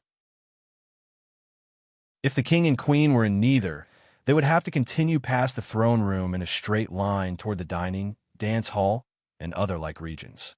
Lionel, though, was already well aware that the king and queen were in the throne room. Despite it being the dead of night, higher dimensional beings didn't function like normal humans did. In addition, third-dimensional pixies and sparrows were nocturnal to begin with. So, the moment Aina burst into the throne room, crashing through their doors, all the nobles of the dwarven race were alerted immediately. Lionel's gaze flashed, taking everything in with no more than a single glance. The thrones seating the king and queen were to the far wall, a distance of at least 100 to 150 meters separating them from him and Aina. Large swaths of nobles lined the sides in their seats, similar to what one might expect from Senate or Congress. Before them, royal guards took the stairs and the railways to maintain order, with the most powerful of them standing near and around the king and queen. Lionel took a breath, his gaze becoming colder on his exhale. This was the trouble of this zone. Due to an oddity, the king and queen, along with the nobles, were in a perpetual meeting. In real life, this wouldn't make any sense. But matters like this could easily happen as the unique zone became more twisted. The only nobles not present here were the dukes. One would think that if you killed the dukes, then the nobles would be forced to make a move. But if you did that, what would actually happen is that the duke's noble guards would also join the meeting, making the task even harder. Lionel wasn't aware of this prior, but he made a simple observation. He noticed that the throne room was packed to the brim, and yet the dukes weren't present. How could the king and queen hold a meeting like this without their highest nobles being here? That was when Lionel realized that there was something wrong with this zone. If he wanted to defeat it, he would have to take an unconventional approach. And the result of that was taking on this suicide mission right here and right now. The strongest people here were the king and queen, both of whom were at Tier 4 of the six-dimensional. The royal guards were all Tier 3. The noble pixies and sparrows were all either Tier 1 or 2. Their total over 300 noble pixies and sparrows, 36 royal guards, and 2 monarchs. It was no wonder this was practically a death trap. Lionel, though, wondered how far he could push this oddity in the zone. The mission only stated that they had to collapse the structure of power. Kill the king, queen, dukes, and generals. So, if they killed the king and queen before escaping, would the nobles and royal guards still be stuck here? A boundless pressure wafted from him, his canines growing and the illusion of 3 tails that towered dozens of meters appearing to his back. "Let's do this!" Aina responded with a roar, her foot stomping down hard as a pillar of crimson shot through the ceiling. Chapter 1439. Published at 27th of December, 2022, 8:36 and 53 seconds a.m. Chapter 1439. If audio player doesn't work, press stop, then play button again. Lionel's eyes sharpened, his pale violet hair becoming a bright white before lengthening to the point it waved out to his back like a river of light. His sideburns grew with the same blinding white, his canines continuing to grow to the point that they were almost double the length of any of his other teeth. His pale violet eyes flashed with a white-gold light, his dilated pupils growing even larger. His field of view became monstrous. A normal human, even at higher dimensions, would only have a focused view of about 5 degrees and a sharp view about 30 degrees. But Lionel's had grown to 90 degrees. At the same time, his peripheral vision had increased from just about 200 degrees to just over 330, with only the remaining 30 degrees centralized at the back of his head. Nothing could escape Lionel's vision. It was as though the entire world had opened up to him. Aina charged forward, and he wasn't far behind. He only had 10 arrows with him, but they were more than enough to start this off with a bang. He knocked 2 arrows as Aina charged forward, his eyes glowing with such a radiant light that his dilated pupils could no longer be seen. It was almost as though his eyes had been replaced by 2 dancing white gold flames that licked against his eyelashes and brows. In that moment, Lionel released his arrows. They twirled through the air as though they had minds of their own, whizzing by Aina's ears and appearing before the throats of 2 royal guards that had already stood in her way to stop her. The expressions of the 2 sparrow guards changed, brandishing their short spears to block. However, this decision was the worst one to make. The moment they moved to block, Aina's foot smashed against the ground. What had already seemed to be her greatest speed doubled, the air around her front collapsing like a clap of thunder as she appeared before the 2 guards. A towering blade force surged. Lionel thought it felt like a sword at first, and then it felt like a spear and then a rod, before it finally settled into the form of an axe, shattering past a barrier and sparkling with the grace of a level 3 blade force. 6th dimensional battle axe force. 2 heads soared into the air, spurts of blood following their arc through the air. Lionel's arrows had long since ricocheted off of their short spears. His pupils flickered within the dense gold they hid behind, reading trajectories as a cascade of numbers flooded his senses. Even as his eyes bounced back and forth, and Aina charged forward, his free hand had already reached for his arrow, pulling out 3 and sliding each one between his fingers. He watched as his first 2-shot arrows spun wildly in the air, having been knocked off to the side. From all sides, noble guards surged toward Aina, while only a few along with some more fearless nobles charged for Lionel. But he didn't seem to see them at all. His eyes focused on the spinning arrows through the air. They rotated with speed that could put anyone in the 5th dimension to shame, and yet to Lionel, they flowed oh so slowly. Lionel knocked 3 arrows, their tips blazing with level 2 bow force as he exhaled, a golden breath leaving his lips as though the skies themselves were sighing as the elegance of a shot. The 3 arrows shot through the air, curving past the heads of several guards, and appeared before their targets in the blink of an eye. The leftmost arrow caught up with Lionel's spinning arrow. In Lionel's eyes, the event couldn't have been slower. Both arrows rushed by one another, completely perpendicular. However, just as the blazing arrow passed by the spinning arrow, not by more than a hair's breadth. A portion of Lionel's bow force influenced it.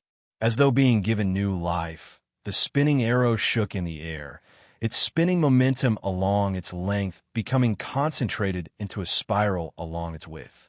The arrow became like a drill bit. Catching a royal guard off guard, it shot through the pixie's head, sending her flying to the side only for her corpse to be pinned to an opposite wall. The scene replayed itself on the right side. But this time, both arrows applied pressure on the rotating arrow, causing it to pass through the heads of not just one royal guard, but two. Lionel's three-shot arrows continued blazing a trail forward, their trajectories suddenly shifting drastically to aim for the head of the king, as though this was the main goal all along. The sudden change caught the royal guard off guard, but they were still ready. They dove before the two thrones, brandishing their weapons and their force as they rose into the air, their wings flapping and rising them into the air. Unfortunately, but now, Aina had gained the blood of not just one, but 5 separate royal guards. The crimson blood, tinged with a hint of violet, danced behind her. Her steps came to a heavy stop, the soles of her shoes gliding along the polished marble floor of the throne room as she pulled her axe back, her back flexing and her polearm bending beneath the might of her gathering momentum. The 5 globules of blood gathered, coating her blade and blazing with life. Fueled with the vitality of 5 sixth-dimensional powerhouses, the power was unprecedented, even further fueled by her 6th-dimensional battle-axe force. And it was like her attack was given the wings of an angel as it shot forward. The scythe of crimson shot forward like a wave, cutting down everything in its path and even bisecting some nobles scrambling to the side. The solemn expression of the royal guards couldn't change anything. Their weapons were torn in two, their bodies being sent flying backward. However, it was right at that moment that the king and queen stomped their feet, countless patterns along the wall and ground springing to life.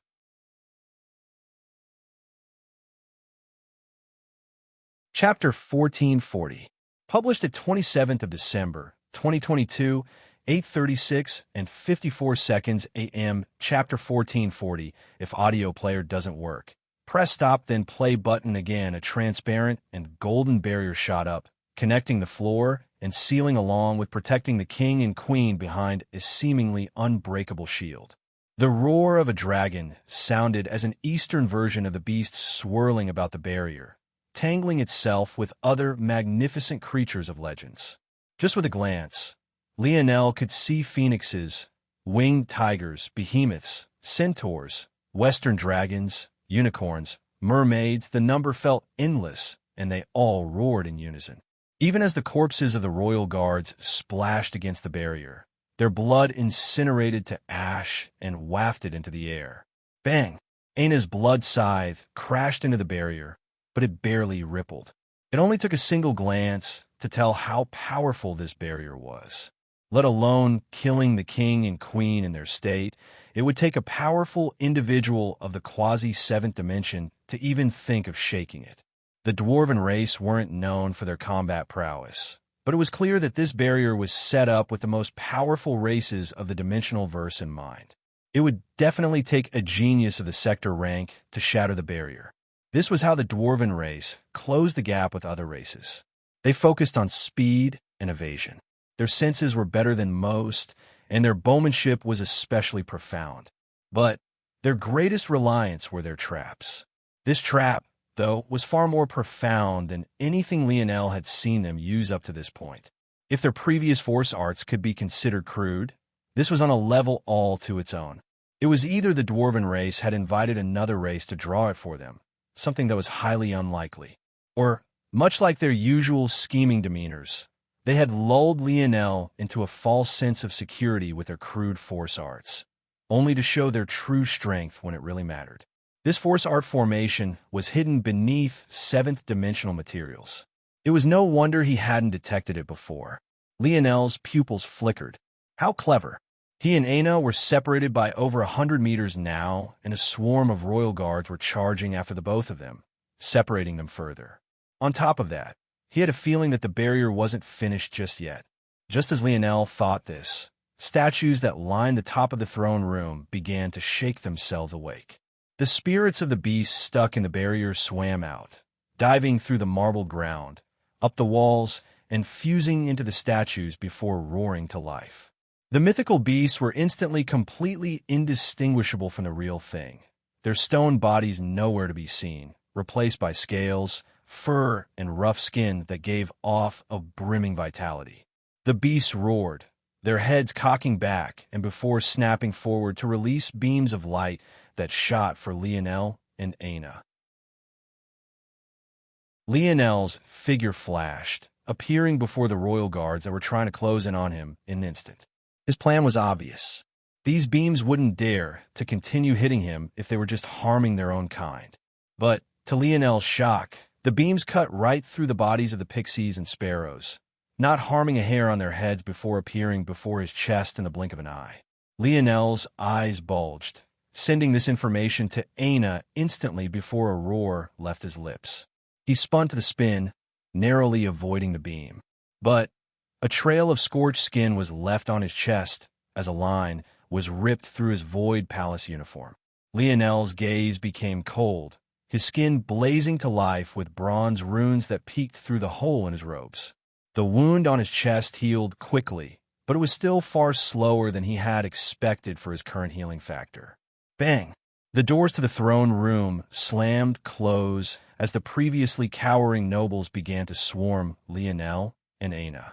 It was only then Lionel realized that even their previous fear and cowardice was all an act. They wanted to trap Lionel and Aina, to push them to the point they would have difficulty escaping any longer. Suddenly, the enemies the couple had to face increased by 100-fold. Lionel's eyes flashed, his steps light and quick as he weaved through several attacks. Beams of light continuously attacking him from above. Sliding his bow onto his back again, Lionel's palm flipped over to reveal his spear. Clang! Clang! Clang! He was forced several steps back, the room he had to maneuver becoming smaller and smaller. Lionel's brow furrowed. He needed to find a flaw of this formation, but all of this commotion was making it difficult. His internal sight was being interfered with, and he was certain that it was another trick of the dwarven race. His starry spirit domain was just fine, but even with his tails deployed, its maximum range was only 5 meters. If he wanted to scan this entire room, he would need to do it piece by piece. But with its size, Lionel's gaze became frighteningly cold. In the Void Palace, a day had already passed, and the bets were only growing. Orinet couldn't help but grin ear to ear. He didn't even need to bet. He just needed to take a small percentage, and he would be drowning in more void points than he would know how to spend. Originally, he had thought that he would only have lower-level galaxy-ranked disciples participating, but after news of Triana's wild bid was spread, strategically by him, of course, the heat for these events ramped up far more than even tenfold could account for. By this point, some factions had even begun sending their scouts to linger around the zone, making a once-dead region far livelier than it had been in a very long time. In another part of the Void Palace, Amory opened and closed his hand, checking how well it had healed. At that moment, a servant knocked and entered, relaying information about the commotion to the sword deity. Chapter 1441, published at 27th of December, 2022, 8:36 and 54 seconds a.m. Chapter 1441. If audio player doesn't work, press stop, then play button again. Oh, it seems that your rival is acting just as wildly as usual. An old man chuckled after hearing the news. He leaned back in his chair, taking a swig of alcohol and seemingly uncaring about Amory's feelings on the topic. He was quite sloppy for a man of his stature, but he didn't seem to care about that either. Rival, Amory said lightly. The old man's gaze flashed with a hint of coldness that was completely different from his usual demeanor. What did I say about excuses? The coldness in the man's words seemed to cause the temperature to drop by several degrees. However, Amory was unmoved. He continued to squeeze and open his hand, wanting to make sure that everything was perfect. He didn't plan on picking up a sword with this hand again until it was absolutely health. To a swordsman, The hands were far too important. He would rather only use a single hand until these lingering issues were gone than to risk aggravating it again. Hands were among one of the most difficult non-lethal injuries to heal. There were so many bones, so many fragile ligaments, and so many potential variables. Amory refused to take any risks with his future. He was the man who would stand atop the human race and repel their enemies with a single sword. He wouldn't do anything that compromised that. When did I make any excuses? Amory replied, I only questioned your choice of words. I don't see him as a rival. That is all. The old man leaned back into his chair, the coldness dissipating as he took another swig. After Amory finished saying this, he rose up. I will be back for more treatment tomorrow. My hand is still not ready. With that, he turned and left. What an annoying brat. The old man chuckled. In truth, he knew the truth. Right now, most of Amory's sword force was directed toward suppressing the tribulation of sword domain. It wasn't even a tenth as powerful as it was usually. In addition, during his battle with Lionel, he had refrained from using his lineage factor as it sometimes impacted his psyche. If he lost control of himself in battle and used more of his sword force than he should, and the tribulation was released, it would be too late for regret. Amory felt no need to fear Lionel at his full strength, even if the latter had that bow. But he knew that if Lionel hadn't had that bow, the victor of their battle would have been him. Knowing this, how could Amory see Lionel as a rival? At most, he was just annoyed he lost to someone he saw as inferior to himself, and that was a loss he would remember. He would use it to fuel him so that he could make sure that such a thing never happened to him again. As for challenging Lionel again to clear himself of humiliation, he didn't care to do it. As far as he was concerned, it was nothing more than a waste of his time.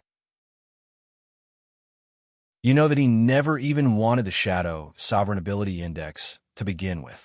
A second voice, this one clearly feminine, rang through the room. He's stubborn. Controlling that lineage factor would be difficult without the Shadow Sovereign Ability Index, but he thinks that his sword is all he needs. If he had listened to me to begin with and spent more time learning to control it instead of swinging that sword of his all the time, this wouldn't have been that large of an issue. You talk about his stubbornness like you're not worse. You dare to get mad at my grandson when you, too, lost to Ishmael Morales. Now you're trying to project a rivalry of 2 generations ago onto my baby boy. You'd better stop before I teach you a lesson, old man. The old man snorted, but didn't say anything in response. Also, you better heal my grandson well until he's satisfied.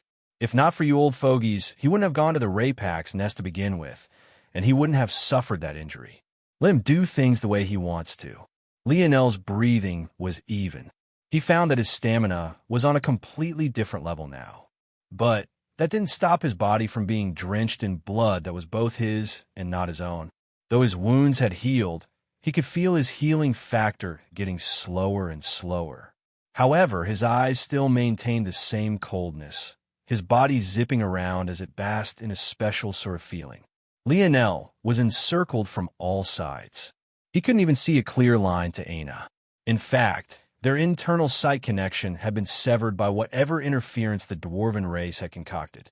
However, he could just barely see her through the flashes of crimson she unleashed. There was no escaping this place. That much Lionel could tell. The door to the throne room was only marginally weaker in defense than the barrier protecting the king and queen. If they could destroy it, they already wouldn't be very far from destroying the mythical beast barrier anyway. It's close. Lionel focused his starry spirit domain on his spear. Every time he pierced outward, he changed something a small bit. The 2-meter radius around him became like a no man's land. He didn't kill with a single strike, but he could force them away, keeping his distance. At the same time, he could limit the number of enemies he had to face at once. Every time the beam would fire, though, his no man's land would shrink, causing a suffocating sort of pressure to press down on him again before he fought it off once again, pushing the pixies and sparrows back. An arrow whizzed through the encirclement and appeared before Lionel's brows. He tilted his head to the side, spinning back with a swift speed and catching the tip of the arrow with his spear blade. The arrow glided along the movement of Lionel's spear, Drawing an elegant curve in the arc, Lionel acted with the grace of a dancer, but the imposing air of general. His spear whipped back, taking the arrow with it and causing it to streak outward even faster than it had come. At that moment, the fierce, glowing light of Lionel's spear seemed to have become a towering, unmatched gold as the spear crown on his forehead grew another size.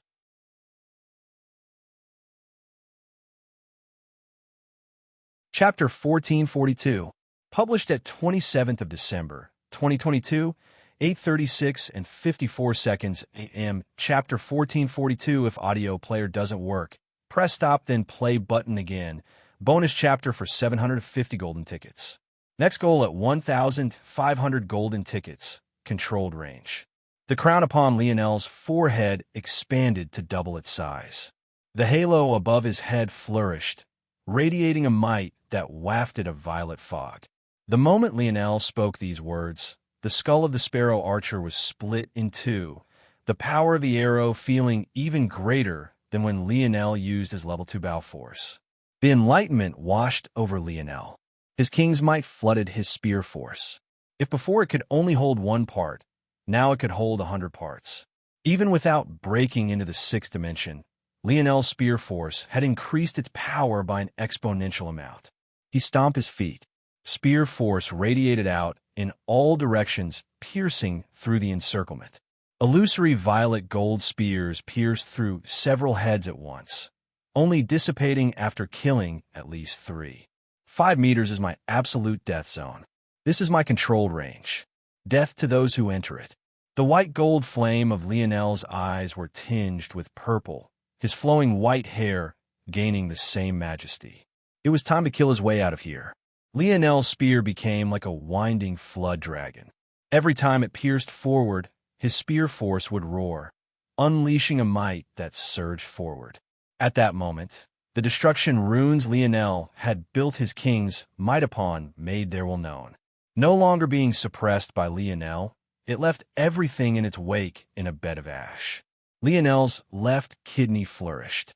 His sealed fourth-dimensional Scarlet Star Force innate node came to life, flooding his body with a heat that made his bronze runes glow a fiery red.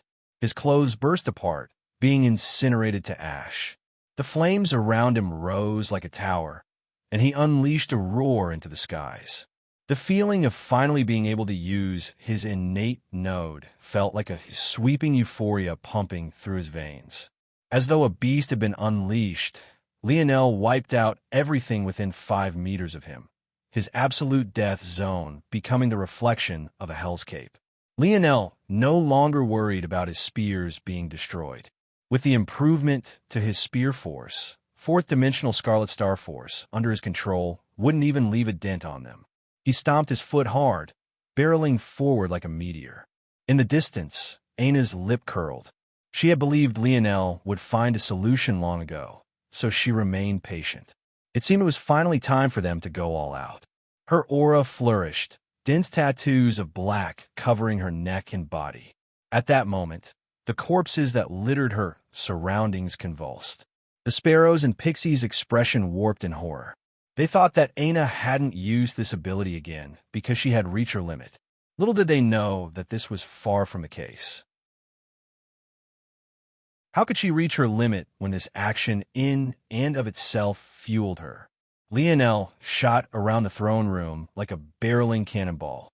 Ever he landed, a 5-meter radius would be opened, a violent torrent of fire and spear force tearing through flesh and burning it to ash. That's it. Lionel's figure flickered, his river-like hair and large, looming tails streaking to his back like an ethereal dream. He appeared above a location, cocking his spear back. A dragon's roar seemed to leave his spear once again as he pierced down, the white gold violet flame blazing in place of his eyes, dancing with destruction runes. The sparrows and pixies worked together to block it, but it was already too late. Lionel's spear crashed into the marbled ground. His spear force shattered against it, his flames dancing across the surface like shards of broken glass. The marbled floors hardly suffered any damage whatsoever. However, Lionel vanished as though it didn't matter to him, appearing above another location and repeating, and then doing it once again. He flashed through the air with a speed even the sparrows and pixies couldn't match. He seemed to step on the air itself, his movements leaving small circles of wind across the throne room. Final one. A low shout left Lionel's lips as he pierced down. A formation that could keep him trapped? Maybe if it was 7th dimension, it would have had a chance. In fact, as long as it kept its tail tucked between its legs and remained hidden behind the 7th dimensional materials that protected it, it could have survived a bit longer. However, the moment it had reared its head, it was destined to fall. There was no force art that could trap him for long. Boom! All at once, the statues of majestic beasts across the throne room crumbled. The bustle around the 3-star goblin zone was only increasing. As the bet became more widespread, information about this zone began to circulate, and the origin of its difficulty became known. Originally, this was meant to be a simple zone to clear. The target was the goblin race, but they weren't even a high-level bloodline of the goblin race. They were just the green and gray skins. Compared to other high-level goblins, these were lacking. They didn't have the strongest lineage factors, nor did they have access to the best ability indexes, so they couldn't even lean into the greatest strengths of their race as much as they should. However, because of an odd mutation to the zone, causing all the nobles aside from the dukes to be perpetually gathered in the throne room, a simple mission had become nigh impossible. Those that managed to come out even spoke about a barrier that erupted in the throne room. They were forced to decide whether to use the last dregs of their strength to break the door or attack the king and queen. Without much of a choice, most could only decide to go for the door. With such a challenge, it was hotly contested whether or not Lionel and Aina would be able to live, let alone clear it. But just when the discussions were growing feverish on the 4th day, 3 days before the deadline, the portal opened.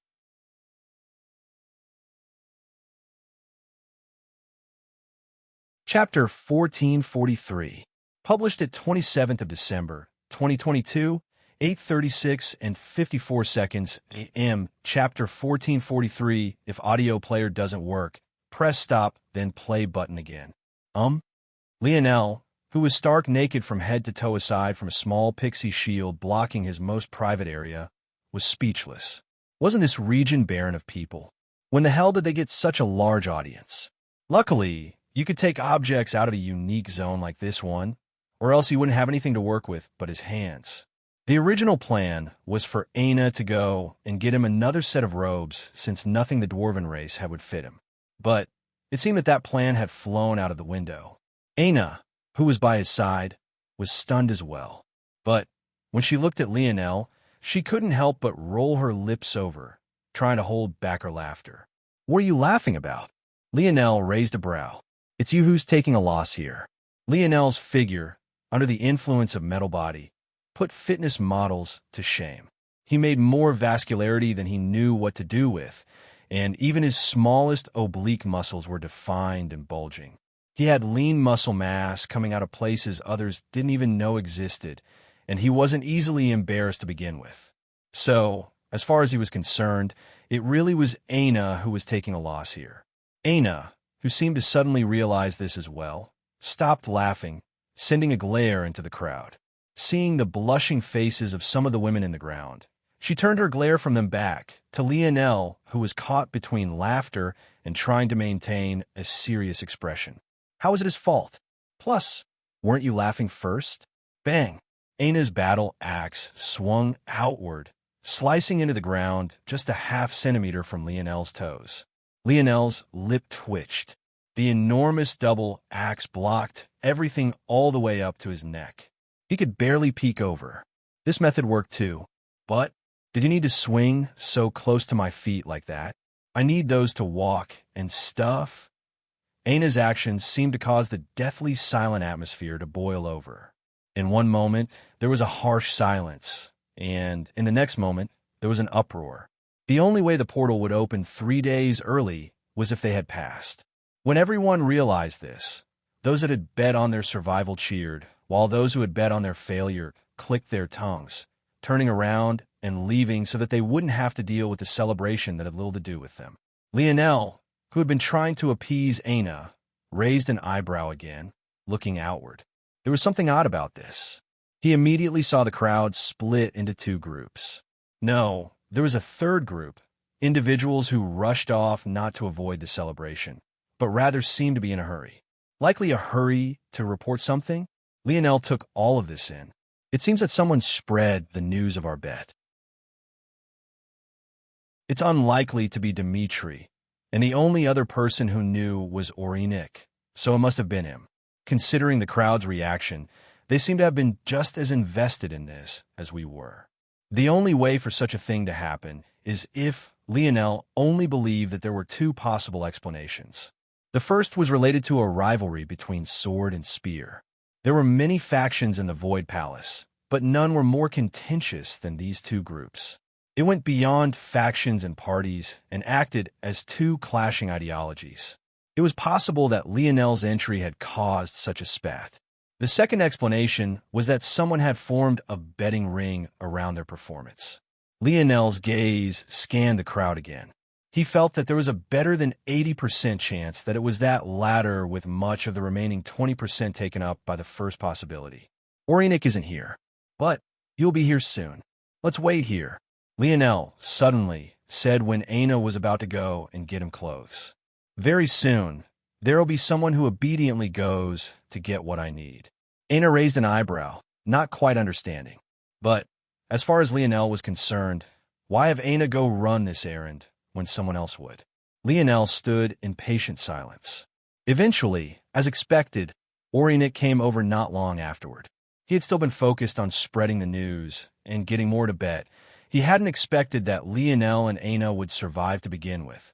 So he knew he had to work harder during the earlier days, or else as time waned, people would be less and less likely to bet. His eyes flashed when he saw Lionel and Aina standing practically unscathed. Though Lionel had been covered in blood, his flames had long since burnt that away. As for Aina, her self-healing abilities were beyond what most could hope to compare to, and she could control blood freely. Why would she allow it to be wasted by drying on her clothes? However, Orinik soon calmed.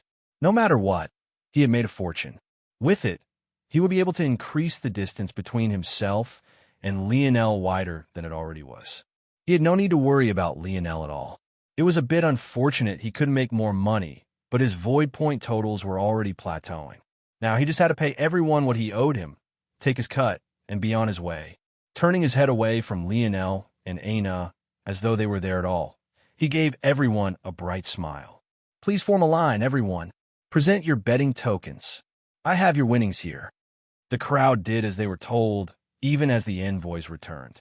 From start to finish, Lionel didn't say a word, just continuing to stand there. His cold eyes receded, a light smile plastered on his face. It took several hours, but the crowd only seemed to be growing. It was only after the last voucher was processed and Orinik was brimming with happiness that Lionel cleared his throat. Are you perhaps forgetting something? Chapter 1444. Published at 27th of December, 2022, 8:36 and 54 seconds a.m. Chapter 1444. If audio player doesn't work, press stop, then play button again. Orinik, who had planned on slipping away to go and tally his winning, frowned. Eventually, he calmed. He really wanted to see what Lionel would dare to do. He had a lot of ammo on Lionel. Hardly anyone believed that he had really climbed to the 74th floor, and even if it wasn't true, he could easily weave a tale that said that Lionel had only relied on Aina to pass. On top of that, there were plenty of sword faction geniuses waiting for a chance to get revenge for what Velasco had done. On top of that, with his information network, Orinik heard that Lionel also had a grudge with the Vierer family genius due to what he had done to one of her younger sisters, not to mention the fact that Aina had knocked her off of the ranking. As if that wasn't ammo enough, Orinik also heard of Lionel's clash with the archer genius of the Terrius family. News of his claiming the White Lion Bow was spreading slowly among relevant factions, but it was definitely a ticking time bomb waiting to burst. None of that even mentioned the fact that Aina had rejected the third-ranked Queen Beauty and that Vega was waiting for an opportunity to capitalize. Rather than ammo, it was more accurate to say that Orinik had an entire artillery unit to take advantage of. He could hit Lionel's reputation, his livelihood, and even his life itself if he so chose. He just had to choose which button to press. He had always been a cautious person. Even though he knew it was almost impossible for Lionel and Aina to survive, he had still covered all his bases. He had already been paying attention to Lionel because he knew that he had offended him, but he had dialed up all his effort 100-fold. If Lionel hadn't held a grudge before, Orinik knew he would be able to avoid it this time. And, judging by Lionel's earlier killing intent, it was clear they were already long past the point of no return. So, when he faced Lionel this time, his sneer only deepened with each passing second. He knew that there was no point in trying to mend fences. In that case, he didn't have to lower his face at all. With this push, in a year or two, he might be able to become a sector-ranked disciple. Even with their talent, Lionel and Aina were at least a decade, if not further away from such a goal. If they thought he was easy to deal with just because they cleared a 3-star void mission, they would find themselves sorely mistaken very soon. What did I forget exactly? The crowd looked on with curiosity, sensing the tense atmosphere. Many of them understood. Orinik had made quite the sum being the arbiter of this bet. They were already a bit dissatisfied by this, but it must be dialed up 100-fold for Lionel and Aina, whose life and death was treated like a game to bet on in the first place. Even if they were unsatisfied, they could only accept that Orinik was luckier than they were. After all, he was the one who found out that this was happening before the rest of them did. However, it seemed that Lionel was unwilling to swallow this loss. Either way, there was another show to watch, so why not bask in it? Quite a lot, actually. Are you aware that bets need an overseer and a guarantor? Lionel knew that there was no way that Orinik could cover the insurance for all these bets by himself. And none of these students would be stupid enough to just hand over their hard-earned void points without a guarantee that they would have their winnings paid out. That was the simple truth. Orinik, hearing this question, only sneered deeper. Is that your question? It's the first. Lionel responded, unhurried. You're naive and overestimating yourself. I've already verified this bet through the gold standard faction. In addition, according to the rules, guarantors are only needed depending on the betting line and the betting pool available. Because of the bets taken, both sides were covered and could account for one another. A guarantor wasn't needed. Because of Ornik's style of advertising, the odds were split quite evenly. In fact, he placed the odds that Lionel and Aina would die and survive at equal. No matter which side won, the payouts would be manageable. Although skewing heavily to one side would have netted him far more if he won, he was, by nature, a cautious person. And, in the end, he benefited from it. Ah, so you're aware of this as well. That's good. That means I have less to explain. So you should be aware of the restrictions on betting and rank, correct? Of course I am. Orinik laughed. Unfortunately for you, such restrictions don't exist because we are the same rank. Are we? Lionel asked lightly. According to the rules, when holding a betting event, bids by those of a higher rank on a bet subject to the actions of a disciple of lower rank are heavily taxed. This tax isn't applied on the winnings themselves, but rather the betting odds. So, if a sector-ranked disciple joined this bet, where winning would give them a 1-10 outcome, for example, they would only receive half of that, giving them a 1:5 outcome instead. If you're 2 ranks above, the penalty is even harsher. You would only get 1:2 odds from an originally 1:10 payout. These taxes are in place so that higher-ranked disciples are less likely to join and influence the matters of lesser ranks. The more Lionel spoke, the more Orinik's brows furrowed. This was because Lionel's familiarity with the rules was far beyond his expectations. He knew all of these things already, so why was he reciting these things back to him? It also happens to be, according to the rules, that when bets involve those outside of the Void Palace, or according to the specific language in the codified law, unranked individuals, the faction that set up the bet is meant to pay a 50% tax, on all earnings. In addition to this, it requires written consent of the unranked party. This rule, of course, is in place to ensure that Void Palace geniuses don't use the human domain like it's a board game to be toyed with as they please. After all, there are real lives on the line out there. So tell me, Nick, did you observe these practices?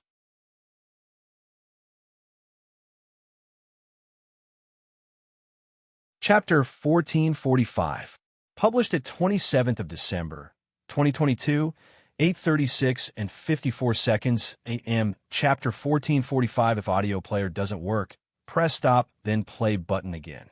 There's an odd situation going on in the comment section of last that claims that I passed off a normal chapter as a bonus chapter yesterday. I'm not sure where this narrative came from, or if it's a joke that's going over my head.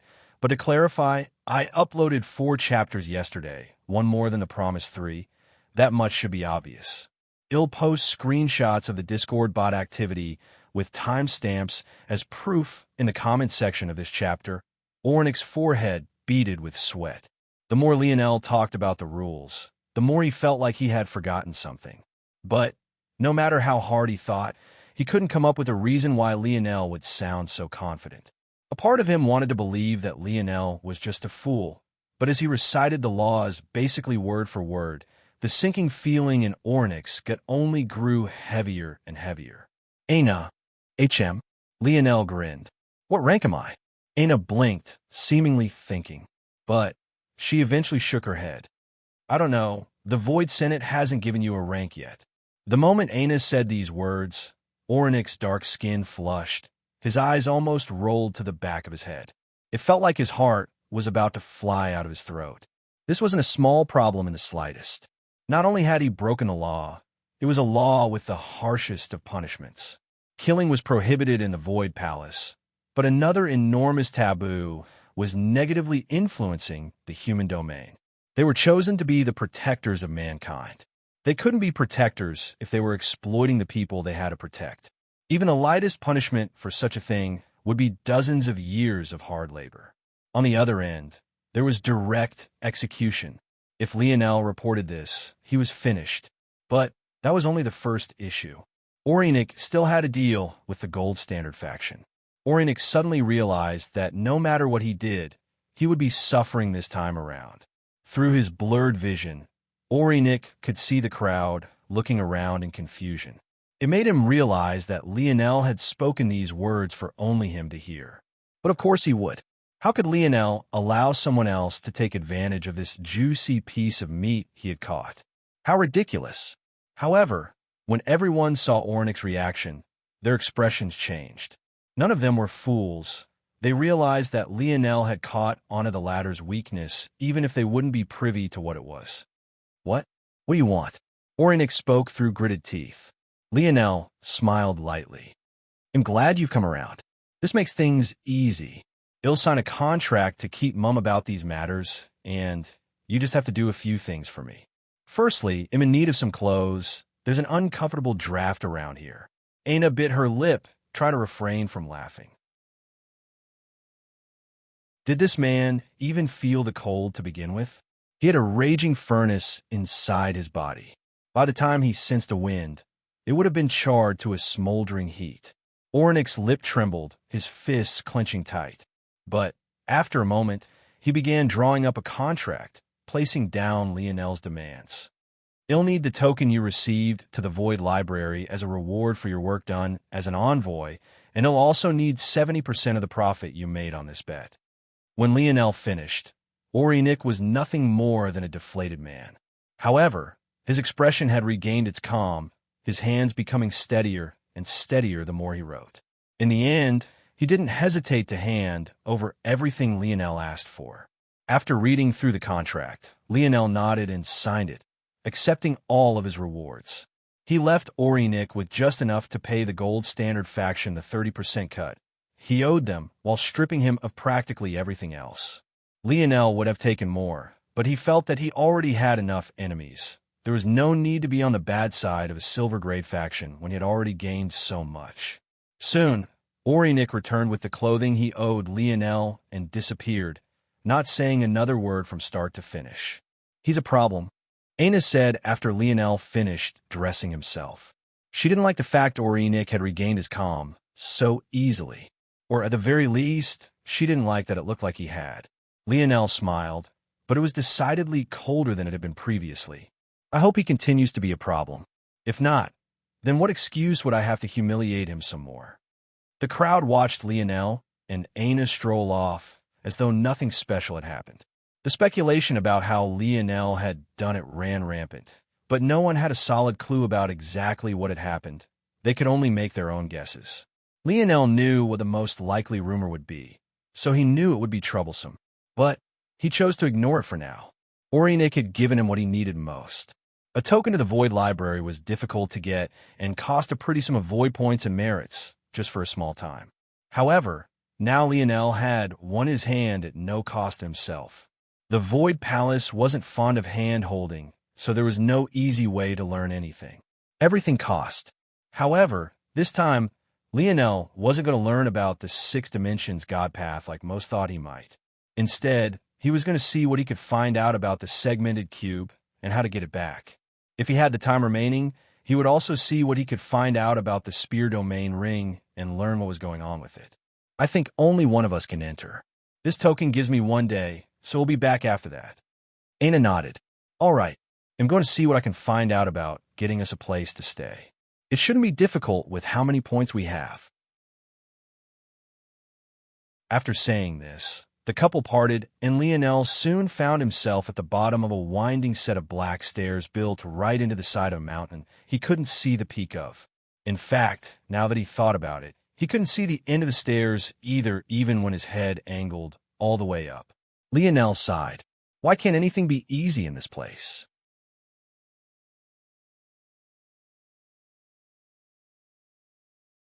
Chapter 1446.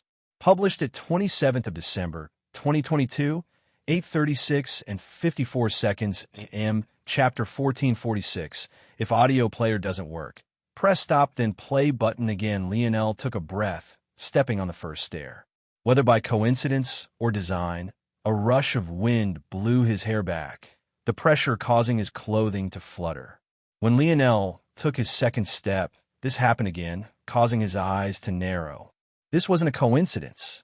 The wind just now was exactly 0, 1% stronger than the first one. And when he took his third step, it increased by exactly the same margin. Lionel's head tilted up. It seemed that the token just gave you a chance and didn't even guarantee entry. He could feel a formless pressure that wouldn't even allow him to start climbing if he didn't have the token in the first place. Still, Lionel felt that it somewhat made sense that things were like this. Usually, the Void Library was sealed off. The only way to gain access to the texts, techniques, books, and tomes within was to exchange for a copy at any one of the Senate branches. However, when taking that route, you were limited by both your rank and price. However, if you gained a token to enter, you could read texts of any level at no price at all for a 24-hour period. The price of this token was definitely worth its weight in gold. That said, to most it was a scam. You couldn't even digest what you read in 24 hours. And getting the books themselves was a whole other ordeal, not to mention the fact the time spent climbing the stairs was part of your 24 hours chance. Lionel took a deeper breath, his gaze flashing as a radiant spear crown appeared around his forehead. A low cyclone of wind suddenly formed at a 5-meter radius away from him, kicking up air and dust as though a helicopter was landing. No one steps foot in his spear domain without his permission. Lionel's body flooded with ethereal star force, his foot pressing down on the 4th step hard before he shot forward like a bullet. He crossed 10 stairs at a time, blazing a trail of white gold as he soared, his steps only becoming faster and faster. 3 illusory tails appeared to his back, shining a blinding light in the darkness. He was the torch in an endless light, his steps only becoming faster as the pressure increased. The resounding sound of a shattering barrier resounded as Lionel crossed the halfway point. His gaze shone with spear force, a forceful intent thrumming within his limbs. Break! Within his spear domain, several lines of violet gold spear force formed, converging onto a single point before Lionel, as though he himself had become a spear. Break! Break! Break! Lionel shot by some who still remained struggling on the staircase, his eyes focused on the peak. He didn't seem to care how far away it was or how long it would take. All he could think was that he refused to slow his effort until he touched the last staircase. Little Black Star was like a little brother to him at this point. Little Tolly was his lifelong partner, a partner he would never abandon. The Void Library represented the chance he needed. He didn't have time to waste on this staircase. Lionel's intent burned like an eternal fire, his violet gold spear force gaining heated edges of blazing crimson as his eyes danced with destruction runes. The sound of shattering barriers shifted, a quaking boom resounding every time Lionel crossed 100 steps. From a wind that blew his hair back, Lionel began to face winds as heavy as mountains and as lethal as falling boulders. But he shot through it all, sparkling shards of space and winds falling around him. Lionel roared, his ethereal star force pacing through space and shattering the barriers from the inside out. It felt like he couldn't be stopped. He wouldn't be stopped. Lionel's foot heavily stomped against the stair, his body retracting like a compressed spring and his thighs bulging to twice their usual size. His Achilles tendon vibrated like steel cord, the power charged within it enough to make the ground tremble. Then he released everything he had, an explosive boom ringing out as he shot through the sound barrier. A clap of thunder burst the eardrums of all those that heard it, the fog in the surroundings dispersing for several hundred meters. Lionel's body appeared high above the staircase, the enormous size of the Void Library appearing before his eyes, while the gazes of those below fell onto him. Bang! Lionel fell heavily to the ground, his body releasing a billow steam. His red and bronze runes receded, a long breath being released from his lips that sparked the air with red gold fire. Lionel slicked his sweaty hair back, looking up at the building before him and ignoring the narrowed gazes that had focused on him. The disciples that frequented this place were most definitely domain-ranked disciples. They had probably never seen a fifth-dimensional existence step foot here. Of course, the difficulty of scaling the steps was adjusted by a person's level. The fact that Lionel was only in the fifth dimension actually helped him greatly. But others couldn't help but be shocked nonetheless. The reason for this was because it usually required stepping into the God path to climb to the top of the stairs. That was because one needed the aid of God runes to make it here. To make it here in the fifth dimension was quite shocking. But if they knew that Lionel had an innate node, it would be easier to accept. Reason being, an innate node was like a cheat to gaining God runes long before the sixth dimension. And it was precisely because of this reason that Conan dared to say the rest of them would catch up to Lionel once they broke into the sixth dimension. That said, Lionel had no intention of caring for Conan's words. It took me almost 2 hours to climb to this place. I have a bit over 22 hours left. I can't waste any more time. Lionel flashed forward, ignoring the domain-ranked disciples.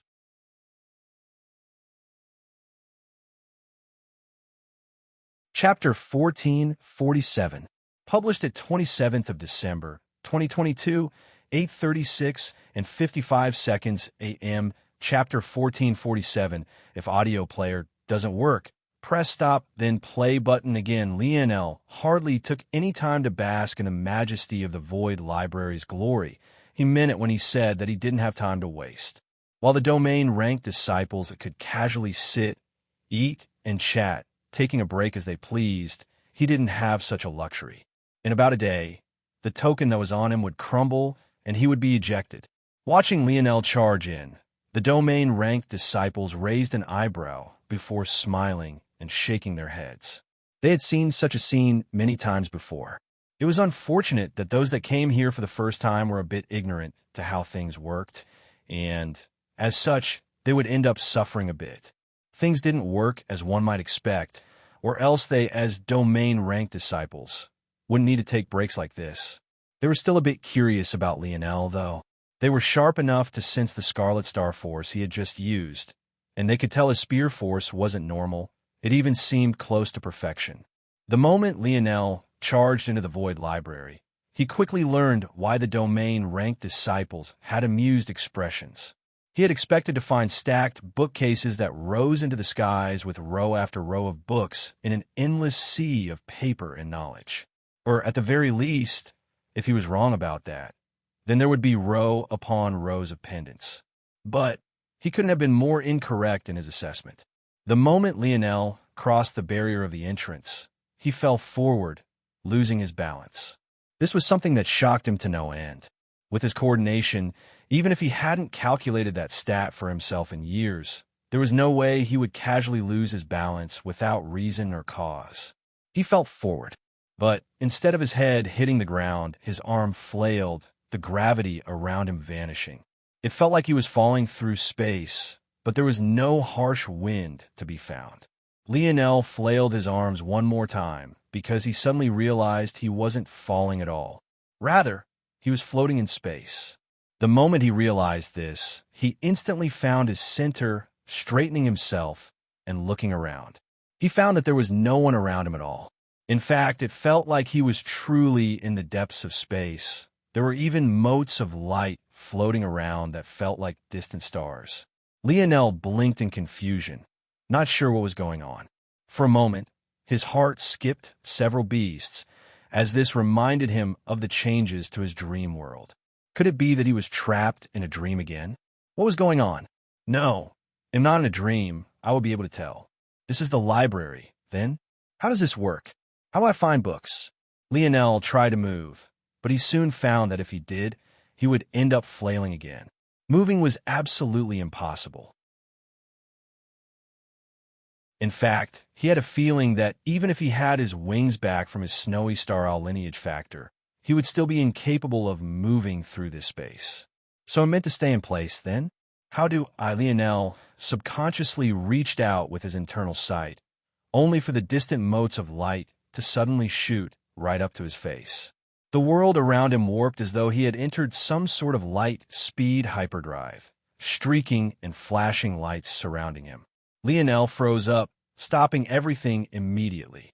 He felt a little disoriented, and he even felt that his stamina had taken a small hit. So, this is how it works. You weren't supposed to move physically, you were supposed to use your internal sight to navigate around this region. If Lionel was correct, these motes of light were probably also the representations of the information he needed. Lionel reached out and touched one, and the result was exactly like what he had felt when he touched the pendant in the center branch. The information flooded his mind, and he was soon pulled into a world of glaive techniques. Lionel eventually pulled back, shaking his head. This information wasn't useful to him at all. There had to be a way to organize all of this. They couldn't possibly expect him to just randomly go through all these lights one by one, right? The moment Lionel thought the word organize, though, there was another chunk taken out of his stamina, and the motes of light around him began to shift around, separating into what Lionel subconsciously knew were techniques, historical recountings, and the last was related to medicine. When Lionel saw this, he was left speechless. You got to be kidding me. Whoever designed the function of the Void Library was a sick bastard. That was Lionel's conclusion and refused to move off of it. After several wasted minutes, Lionel came to understand that the Void Library was a lot like the Void Tower. It was a world filled to the brim with hidden information. While the Void Library had information like techniques and historical facts, the Void Tower formed its information into enemies for the Void Palace's disciple to fight and kill. When someone entered the Void Library, they were really entering their own personal library. They gained access to a whole host of information, but it was completely unorganized and left in a garbled mess. It reminded Lionel of the internet, except now, instead of relying on a computer or search engine to organize things for you, you had to use your own internal sight and stamina. If Lionel wanted to find something, he needed to exchange his own mind's computing power to file and organize things, and only then could he benefit from the Void Library. Lionel grit his teeth. This amount of information made the 500,000 years' worth of laws look like child's play. The Void Palace didn't just have the laws of the Void Palace, but a vast, endless sea of information on top of that. Those laws couldn't even make up a percent of the information here. Fine, if you want to play, let's play. Lionel's gaze blazed.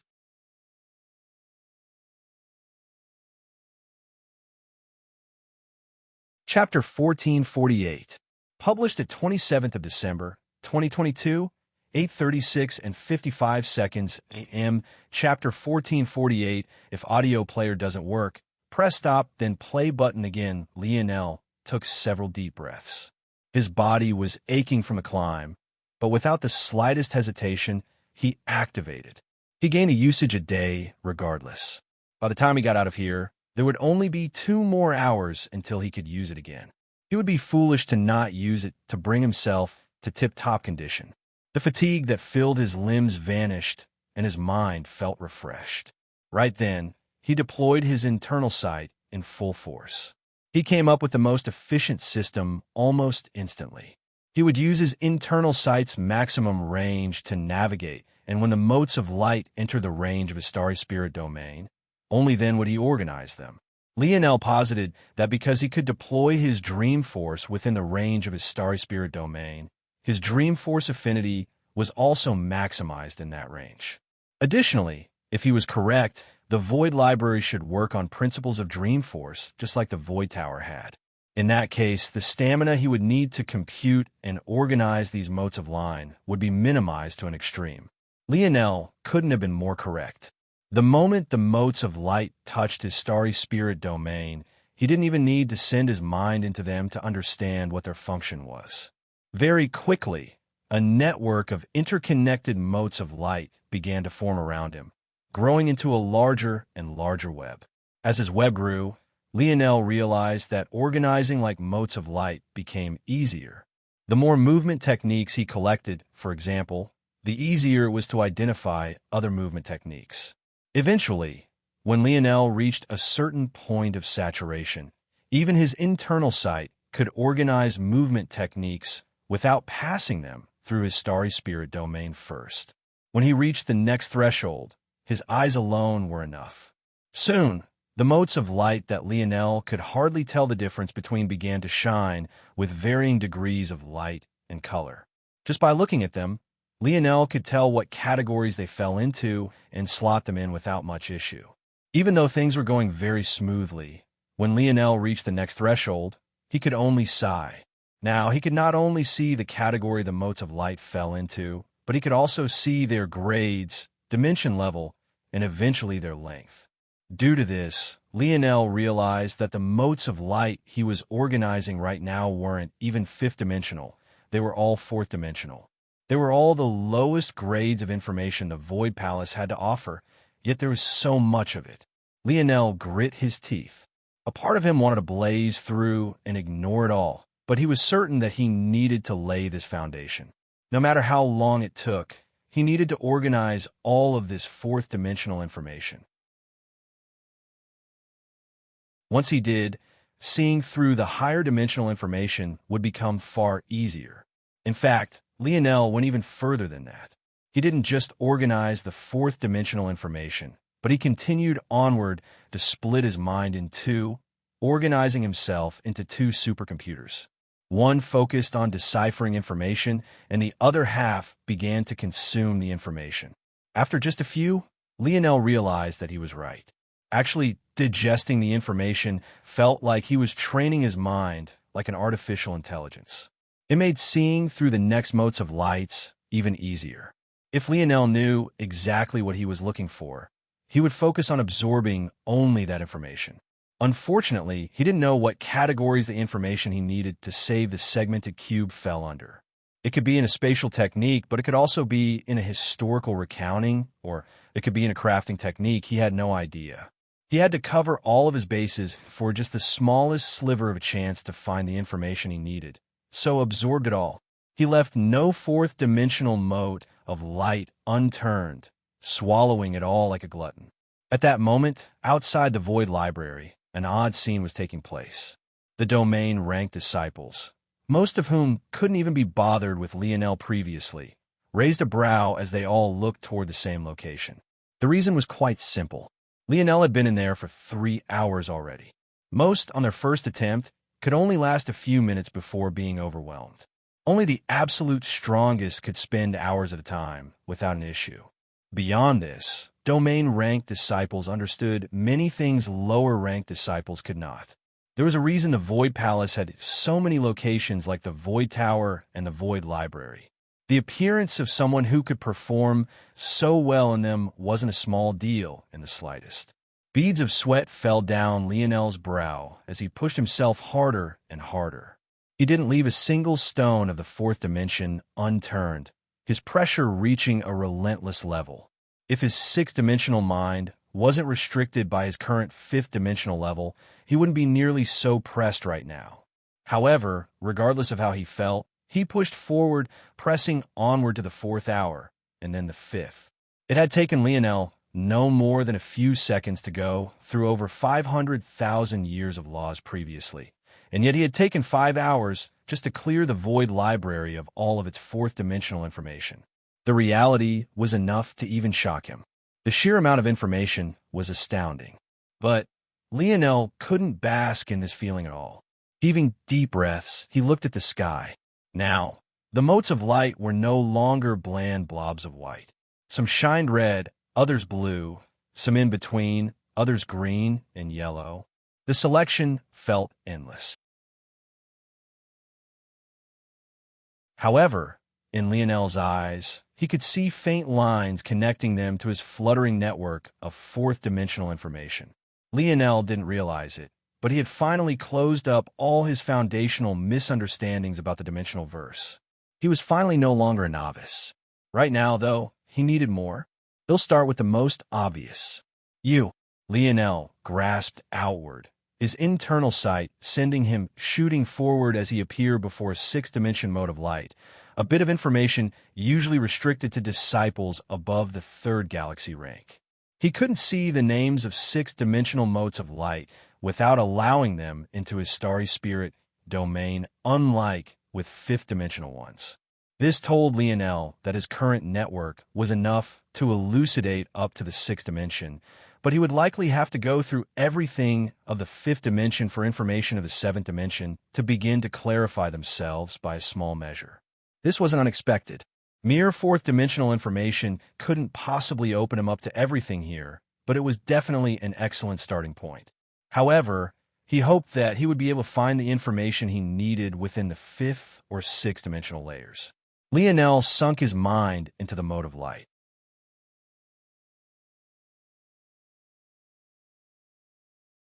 Chapter 1449, published at 27th of December, 2022, 8:36 and 55 seconds a.m. Chapter 1449, if audio player doesn't work. Press stop, then play button again. Lionel found his mind enveloped, his pupils flickering and bouncing aimlessly as he seemed to be reading through something despite the fact there was nothing but a mode of light before him. It took much more time to go through this information. It was dense, and its explanations were far deeper than just words of written law. The principles felt more profound than anything Lionel had ever read before. This knowledge in particular didn't fall under the category of technique or historical recounting. Rather, it felt more like a PhD thesis. There were a ton of references, and much of it was actually theory. But as Lionel's mind sunk further and further into it, his comprehension seemed to open up.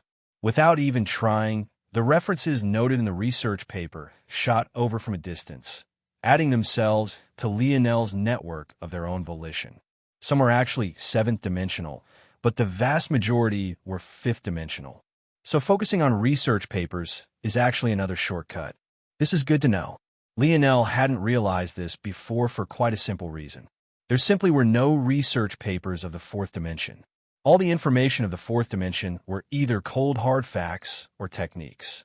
After all, everything in the fourth dimension had practically already been excavated and comprehended to the fullest extent. They were no longer theories, they were just objective realities. It took Lionel a few minutes, but he finally went through it all. Pulling his mind back, he exhaled a long breath. Interesting. The research paper wasn't anything groundbreaking.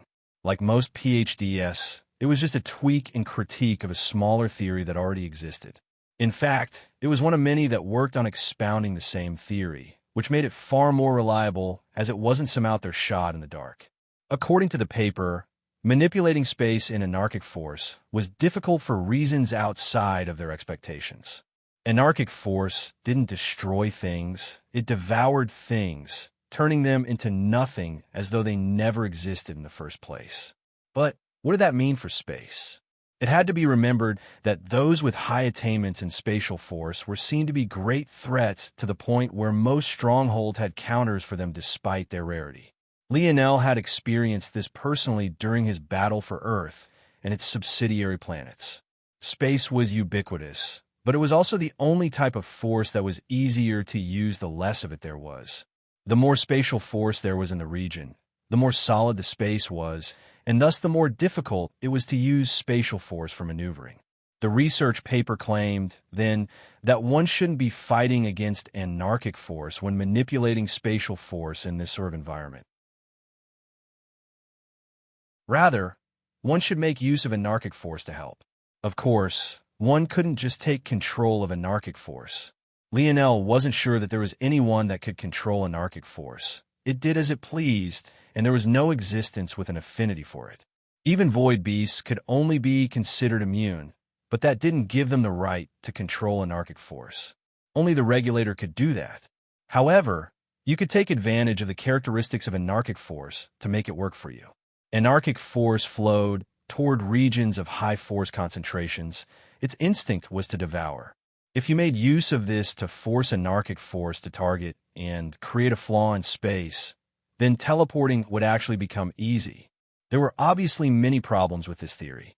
For example, the anarchic force you used wouldn't just vanish after it was done with its task. It would obviously be there. Even in the best case, you would have to keep the teleportation short to cut off the hounding of anarchic force toward yourself. In the worst case, you would die mid-teleportation, devoured by the battle between space and anarchic force. The research paper posited several solutions to this, which included several force manipulation and pattern techniques. In one example, they suggested forming your force into a maze-like lotus formation. According to their research, anarchic force took the longest to get to the center of such a formation of force, as it had to devour the outer structural integrity first. This design allowed the inner workings to remain unharmed and structurally sound during the teleportation. According to this method was safe for movements within 10 meters. Any further, and the structure would crumble before you could make it out. Of course, the idea of forming a complex maze lotus monstrosity in the middle of battle, all for the sake of teleporting just 10 meters, was ridiculous. Even back in his Camelot days, it only took Lionel about 2 or 3 seconds to cast even the most complicated of techniques. If he used this method, it would take even his current self upwards of 5 seconds to finish. Unless Lionel's gaze narrowed, because he could now project his dream world into the real world so long as it was within his starry spirit domain. His control within that region was unprecedented. It was like his control of his own body had extended out from him. While it would theoretically take time to form his maze lotus with his spatial force or his ethereal star force, which had spatial attributes, he could form it in less than a single blink of an eye with his dream force. If he projected that maze lotus into the real world and then set a command within his body to constrain his spatial force to that area and that area alone, it would take me about half a second with that approach. That's still quite a long time in battles at this level, but it'll also be troublesome if my enemies can just see what I'm preparing in advance. Lionel's gaze glowed. Who said his enemies had to see what he was preparing? It was his dream world. He could make it invisible if he wanted to.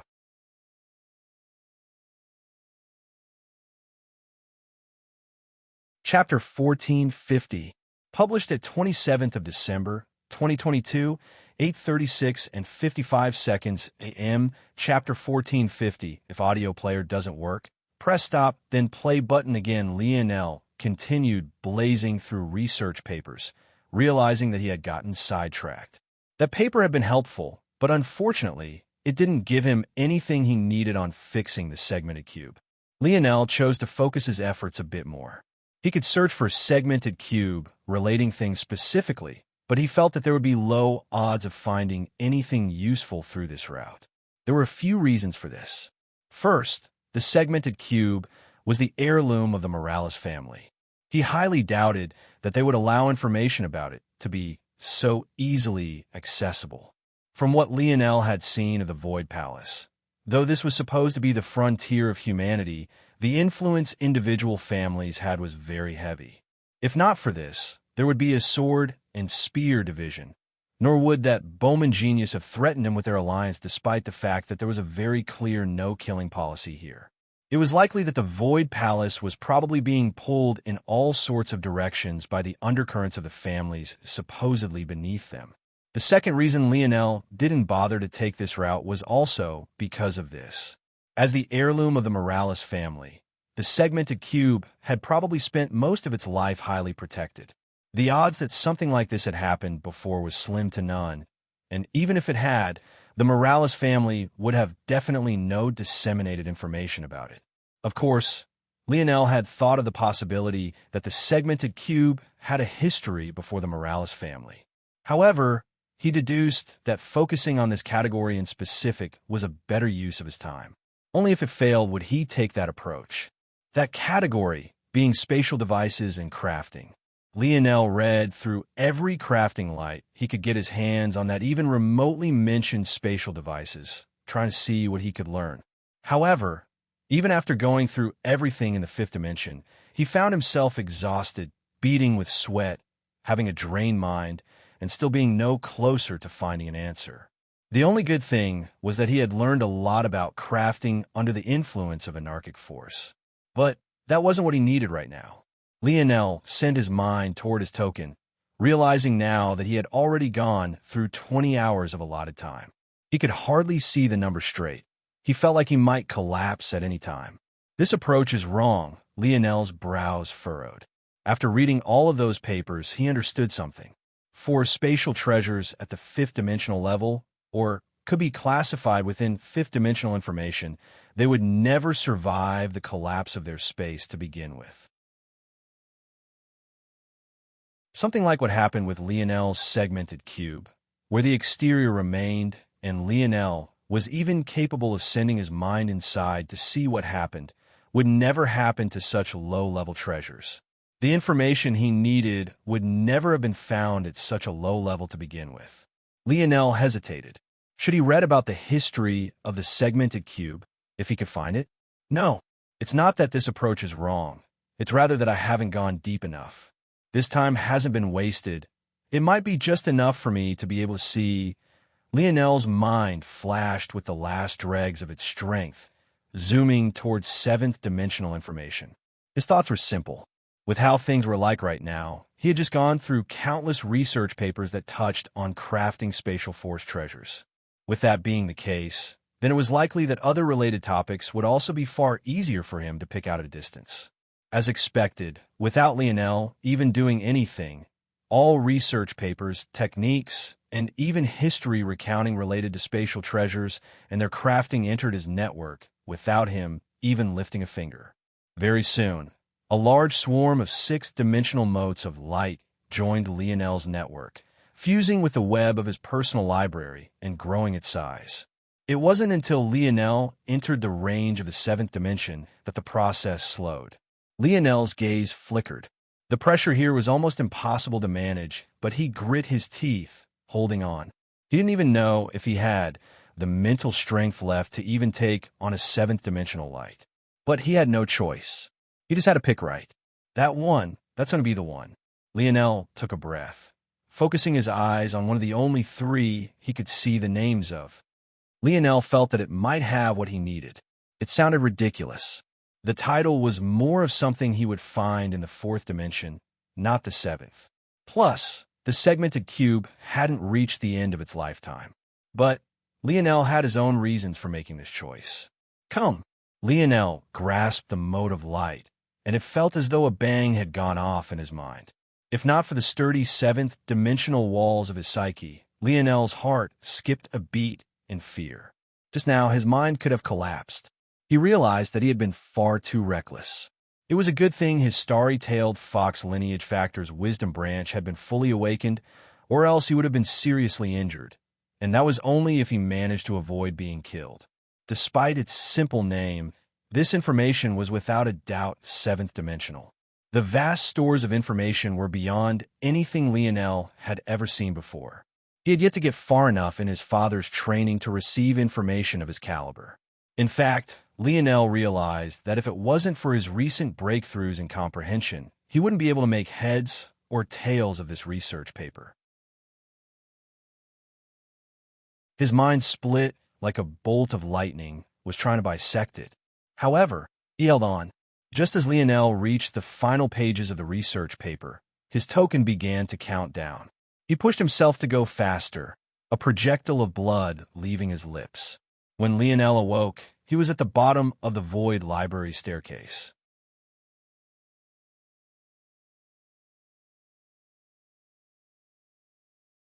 Chapter 1451. Published at 27th of December, 2022, 8:41 and 6 seconds a.m. Chapter 1451. If audio player doesn't work, press stop, then play button again. We're about 200 from the goal. ITLL be a few hours, probably. So, the bonus chapter won't come out until tomorrow, or the day after if I run out of time.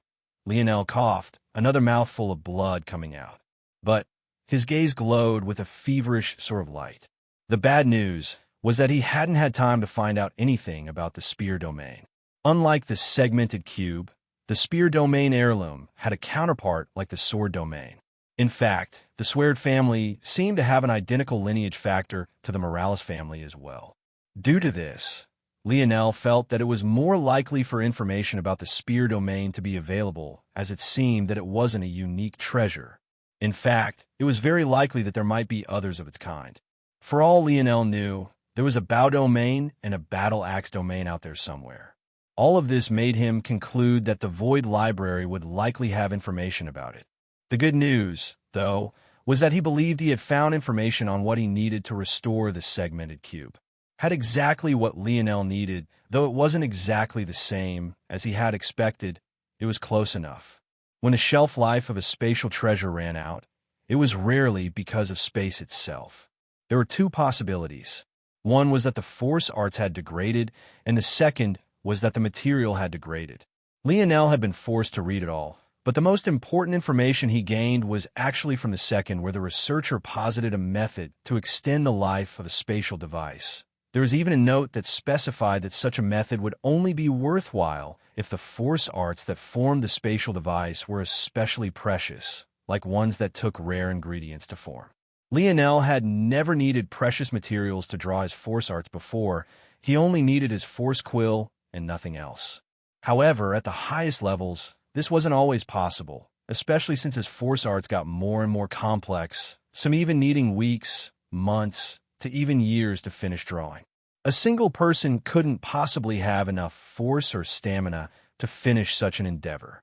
And even if they had the stamina, the quality of their force most definitely wouldn't be enough unless they had special innate nodes, familiars, or ability indexes, or affinities that could help them cover for what would otherwise be a weakness. When Lionel read to this point, he understood where the researcher was coming from. He had thought that the force art used to draw the runes of a spatial treasure couldn't possibly surpass the material used to hold the space. But he was using his limited views to comprehend something profound.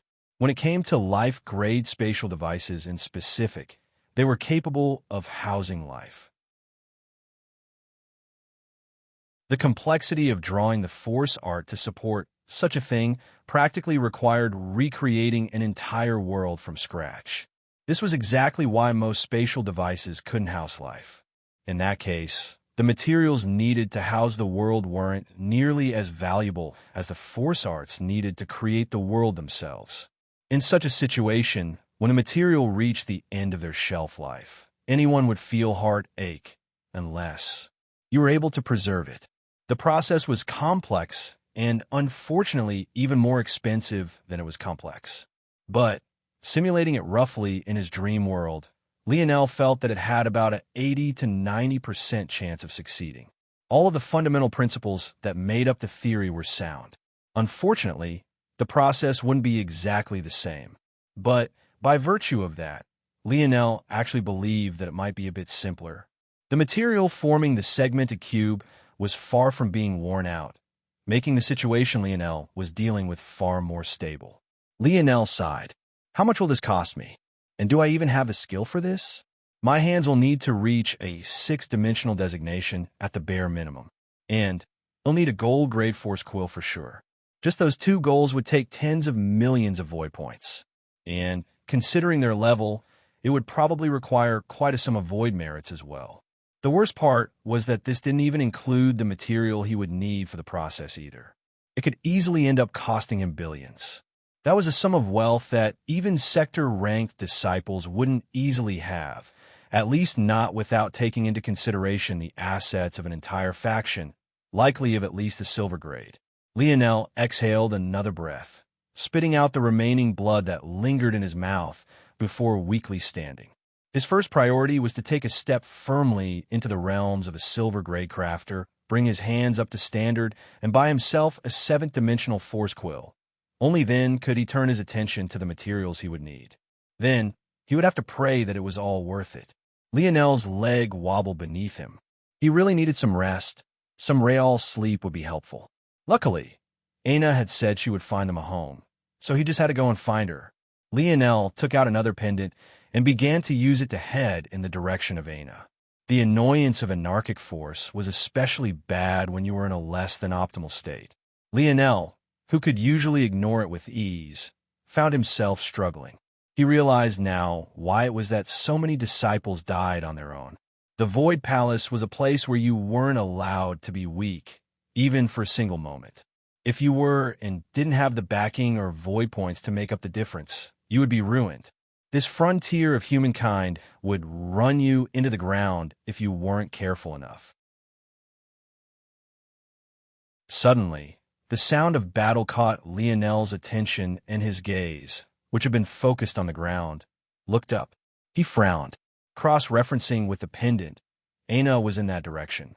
Lionel tucked the pendant away and shot forward with what stamina he had left. But what he found left him completely infuriated. Aina stood with her back straight and her axe brandished. To her back, what looked like a small home was burned to the ground, still smoldering with flames. Before her, 3 stood, 2 women and a man. The woman in the center brandished a whip as the 2 to her side seemed to be controlling a plant-like domain of vines and thorns. Every one of them was well into the 6th dimension, and 2 of them had striking green hair. Aina's clothes were charred in many places, but where they weren't, whip-like marks were left. It was immediately obvious to Lionel that she had been within the home when it burned down. There was another crack of the whip. Aina dodged, but just a margin too slow, another cut being left at her robes, and a bloody mark streaking around her shoulder. Lionel could tell that Aina's right leg was injured and she was waiting for it to heal. At the same time, she needed to wait for an opportunity to use her blood force. It was clear that these people had caught her off guard. However, whatever logic and deductions Lionel was making was thrown far to the back of his mind and happened subconsciously. Right now, he was furious.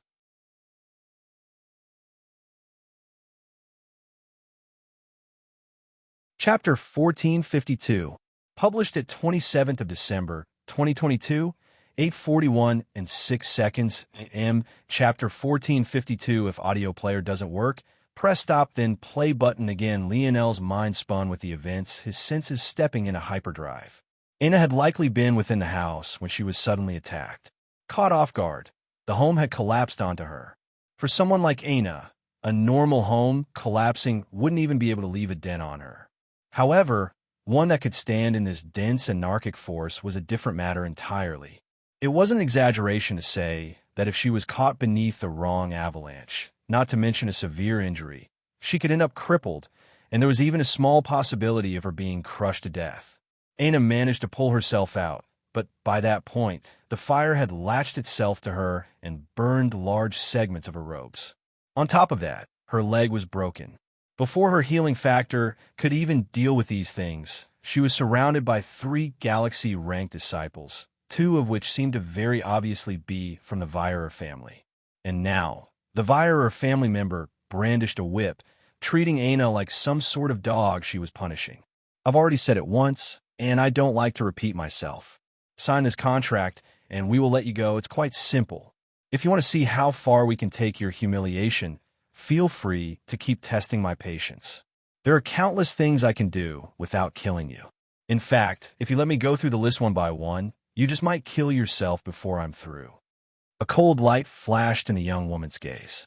However, seeing the cold glare Aina was giving her, her own flashed with rage. Haha, Emily, you're a woman. Aren't you aware of how to piss off another woman best? The only one without green hair, a young man by the name of Elliot, grinned. Just spit it out. The young man laughed harder. Just look at her, even in such a state. She's actually such a beauty, and so much of her clothes have been burnt away already. Half the work is already done. Emily's brows furrowed, but seeing the cold light in Aina's gaze and her lack of a reaction, she could easily tell that Elliot's suggestion wasn't just in the interest of their mission. However, she also couldn't deny that for a prideful person like Aina, it was the perfect tactic. The next time her whip cracked, it left a large gash across Aina's toned torso. The large cut ripped a streak across her robes, almost splitting them entirely in two widthwise. Don't test my patience anymore, or else you'll suffer. I'm sure you heard him. I don't mind stripping you naked and tying you up to allow everyone to admire.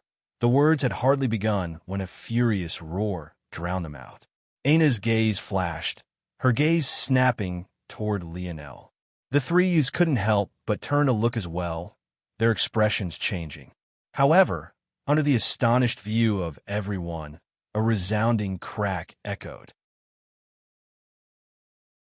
Lionel, who had just begun a billowing pillar of towering fury, suddenly frozen, his crimson eyes twinkling before they began to dim. Out of his control, Lionel felt his consciousness fading.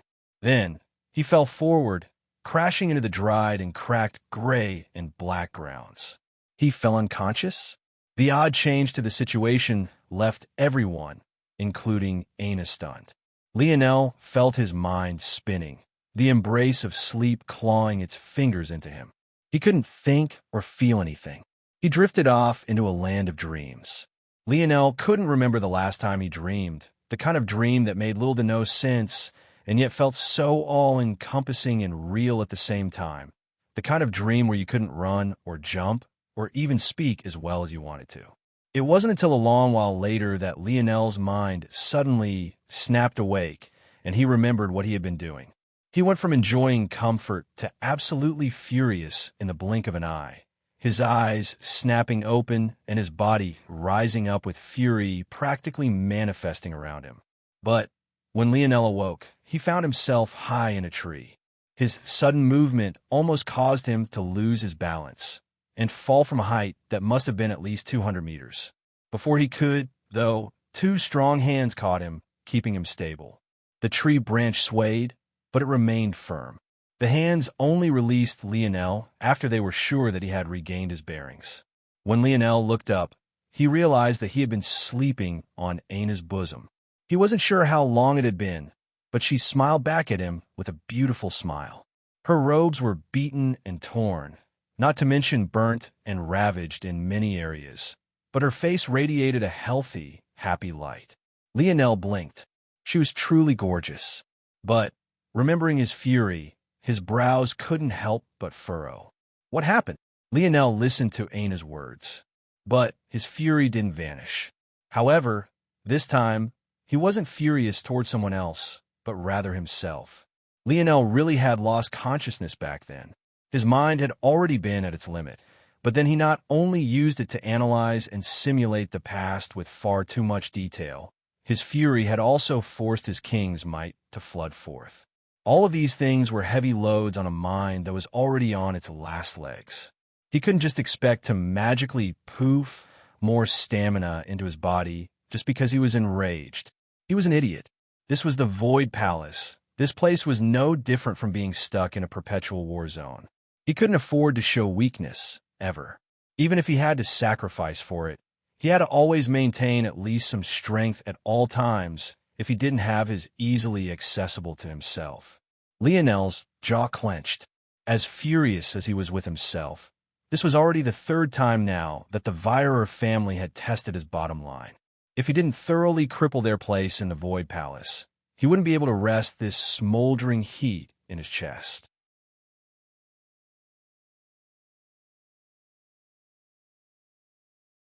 Chapter 1453, published at 27th of December, 2022, 8:41 and 6 seconds a.m.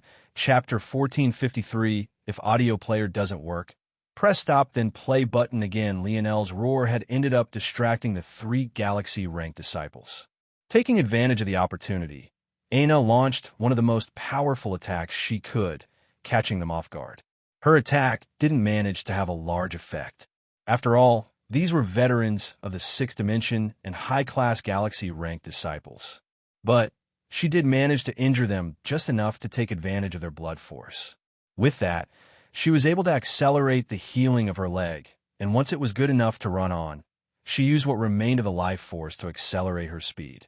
She picked up Lionel's unconscious body and shot into the distance, entering the outskirts of the residential zones.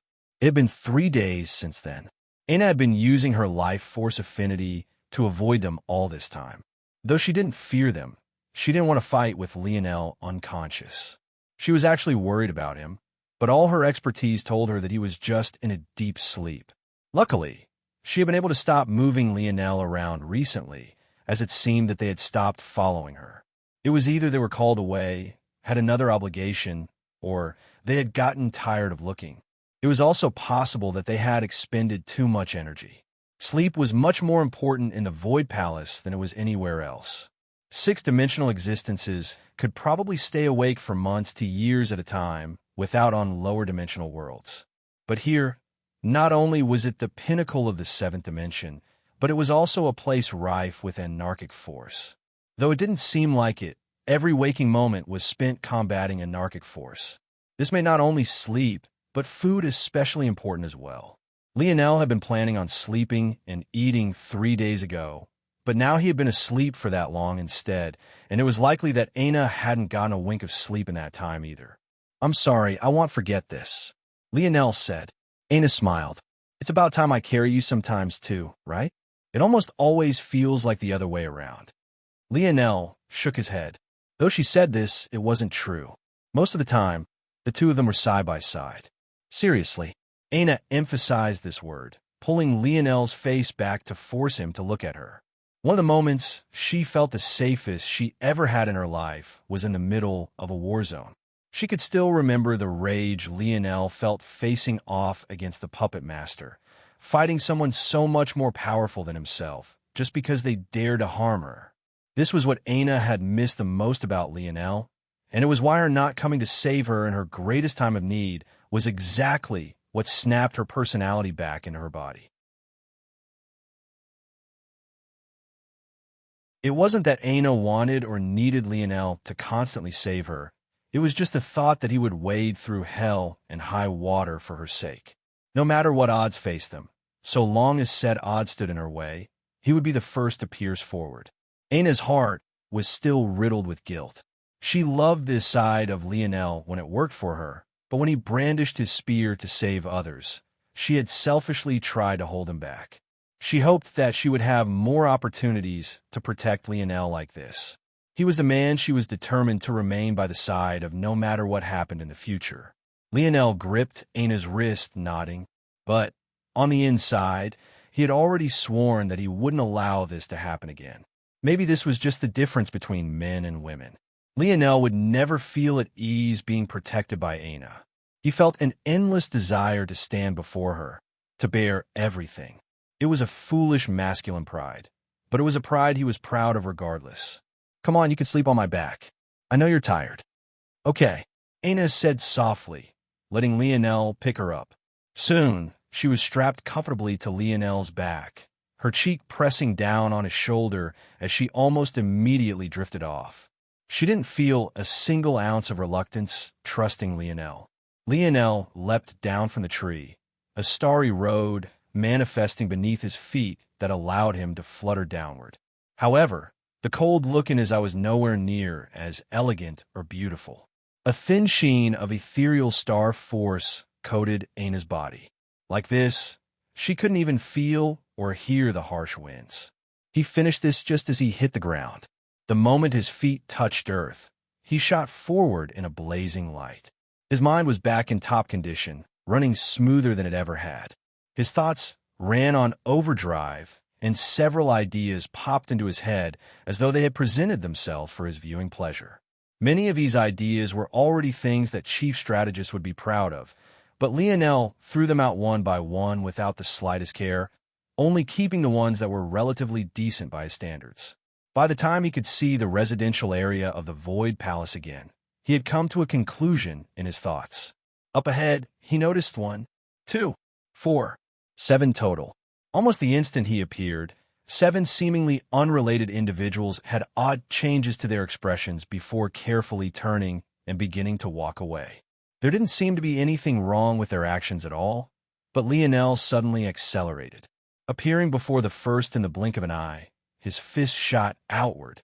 He didn't ask questions, he didn't double-check his conjecture, he didn't even ask them for information. His father's name made even the Void Elders quake in fear, but he wasn't his father. It seemed he would have to teach these people one by one that he could be more fearsome than even his old man. And he would start with these galaxy-ranked disciples. The sound of shattering bone echoed.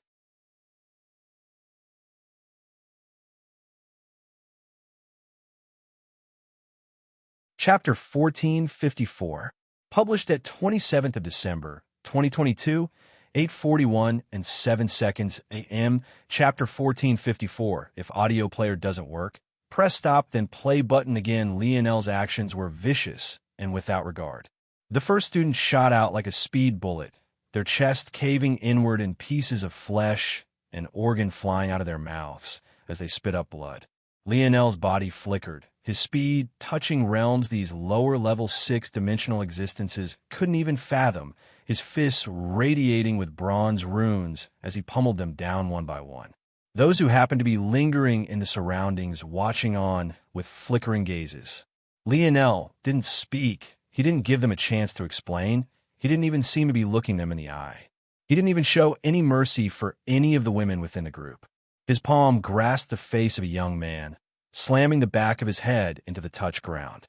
The latter's arms seized, reaching up into the air as he seemed to go into some sort of epileptic shock. But Lionel had already moved on, appearing before a young woman. His heel had already slammed into her temple before she registered his existence. Her head rebounded off the ground, only to be forced to come to a halt as the sole of Lionel's foot stomped downward, deforming her cheek and shattering her jaw. She reached up a hand, trying to grasp at Lionel's leg to pull him off of her. But he simply grasped her wrist, his gaze flashing with a blinding light as he pulled. A heart-rending shriek shook those watching to the core as Lionel ripped her arm from its socket, a bloodied mess pooling into the surroundings. Lionel let the arm drop, his cold, indifferent expression fading into the distance as he walked away from the scene, not sparing anyone else a glance. He hadn't done this to stop information from spreading to begin with. He had only done it for 2 reasons. First as a warning, and second event. Soon, he appeared before a Senate branch. Entering, he finally turned in the 3-star Void mission and received his rewards. The mission initially had an award of 118,000. After becoming a 1-star mission, it doubled again after becoming 2-star, and it doubled once more after becoming 3-star. That gave Lionel 944,000 Void points.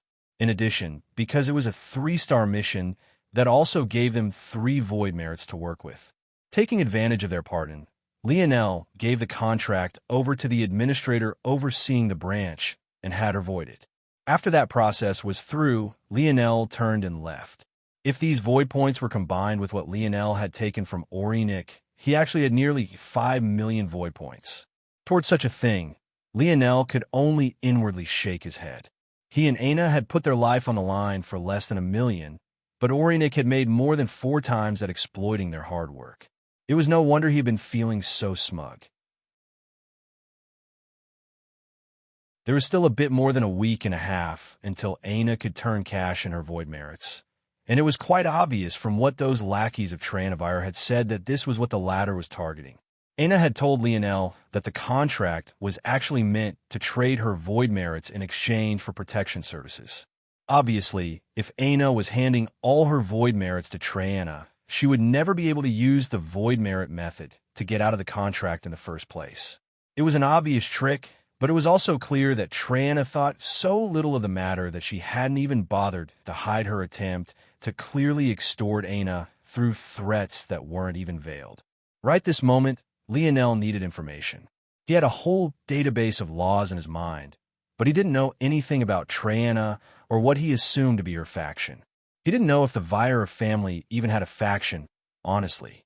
For example, the Morales family didn't seem to lock themselves into one faction.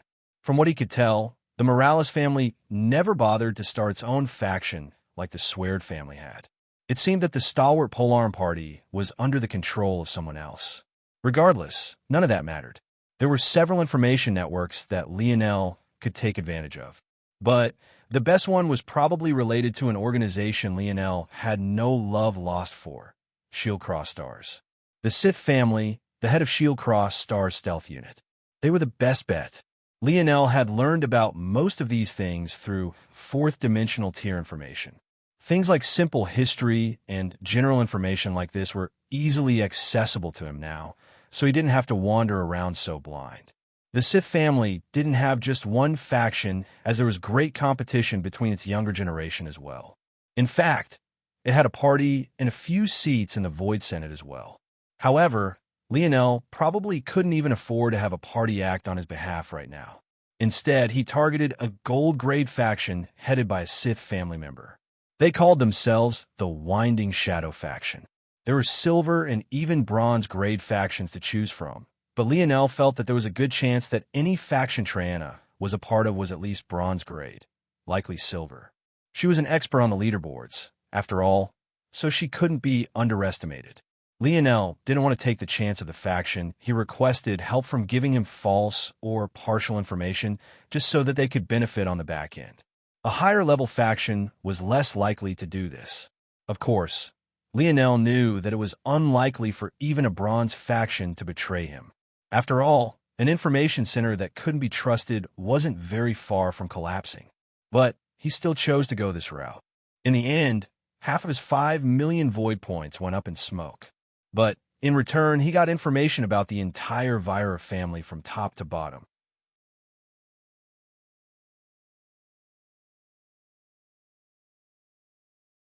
Chapter 1455, published at 27th of December, 2022, 8:41 and 7 seconds AM. Chapter 1455. If audio player doesn't work, press stop, then play button again.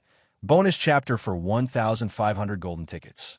Next bonus chapter at 2,250 golden tickets. Oh, that happened. A light chuckle came from a training room shrouded in darkness. The spear stretched his back, basking in its cascade of crackles, until he sighed in relief. This person was quite the existence.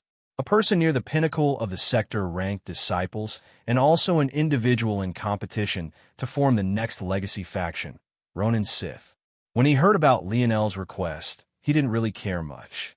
He might have to care about the higher-ranked members of the Vira family, but Triana was still a relative newbie, only heading a bronze faction on the verge of becoming a silver faction.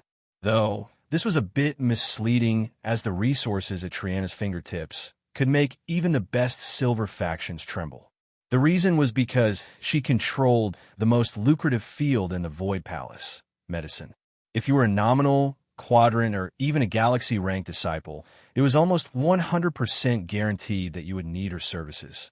Her family supported her and handed this lower-level business off to her, and she suffocated the market competition to the point others didn't dare to raise their heads. Even if many were unsatisfied, there was little to nothing they could do. If they wanted to survive and have their injuries cured in a timely fashion, they could only suck it up. Triana knew this well, and took great advantage of it, upping prices, demanding exorbitant fees, and using this control over the market to begin influencing others of her level. The only reason she was still heading a bronze-ranked faction, the Green Touch faction, was because they lacked the combat-related merits to reach higher levels. But they had already ticked all of the other boxes. It was only a matter of time. In fact, if Ronan remembered correctly, they should be able to accomplish it in a month or two. This was probably why Triana was so infuriated with Aina. With her void merits taking a hit, it would take more effort and time to accomplish something that was once inevitable. Thinking to this point, his lip curled. How interesting. It seemed they would have a nice show to watch. He had originally asked to be informed about any Lionel-related information because he was very interested in Velasco, and Lionel happened to be at the center of a lot of conflict right now, more than maybe any other single person. Setting aside the Triana and White Lion Bow problem, the largest conflict currently ongoing in the Void Palace was between the Sword and Spear factions. This conflict was pretty much perpetual, but the expulsion of the stalwart Polearm Party and their demotion back to Legacy faction was like oil to the fire. There's a lot of hot blood to go around, and for someone like Ronan, this was the most interesting show to watch. It's not fun when things are too one-sided. I'm glad this Lionel has the stones and wealth to try and level the playing field. But Triana won't be an easy opponent to deal with. Let my younger cousins in on this. There's likely going to be a ton of people wanting information on this struggle, so let them benefit. Others can't afford our prices anyway. Yes, faction head.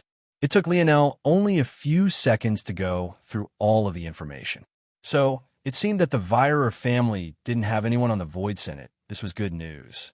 Lionel would have still dealt with Triana, not to mention those three who had attacked Aina, without the slightest hesitation anyway. But this just meant that things would be less troublesome. This situation is still complex, though. If this information is correct, then the stake the Virer family has in Triana isn't small. It's very likely that they're propping her up and accelerating her growth so that one day she can get them the seat they're missing. If Ronan could read Lionel's thoughts, he would be shocked to see that Lionel had already drawn such a conclusion. The information they gave out was bare bones. It didn't have any theories or deductions on it, just raw numbers and facts.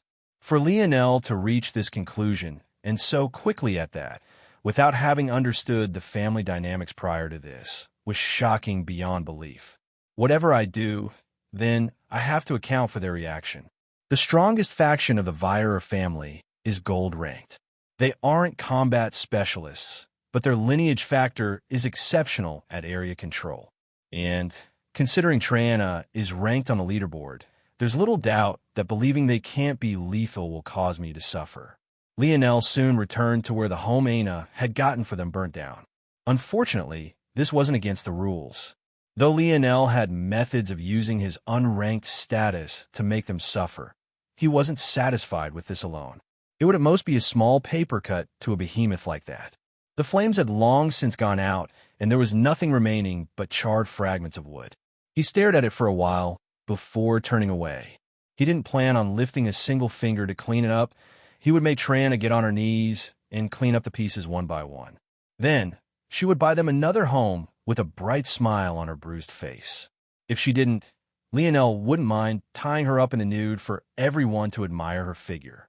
With a flicker, Lionel vanished, his speed nothing more than a line of white gold to most until he appeared within Spear faction territory. Right now, he had time to kill until Aina woke up. The next step of his plan relied on her. Not her power, but rather her ability.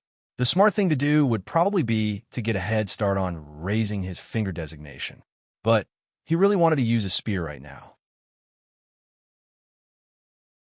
What happened when he tried to enter a training room, though, left him baffled. Uncle Montez, kid, you've been here for so long already, and this is the first time you try to train your spear? Do you think I just have time to waste here waiting for you? Lionel's lip twitched. How was he supposed to know he was here and waiting for him?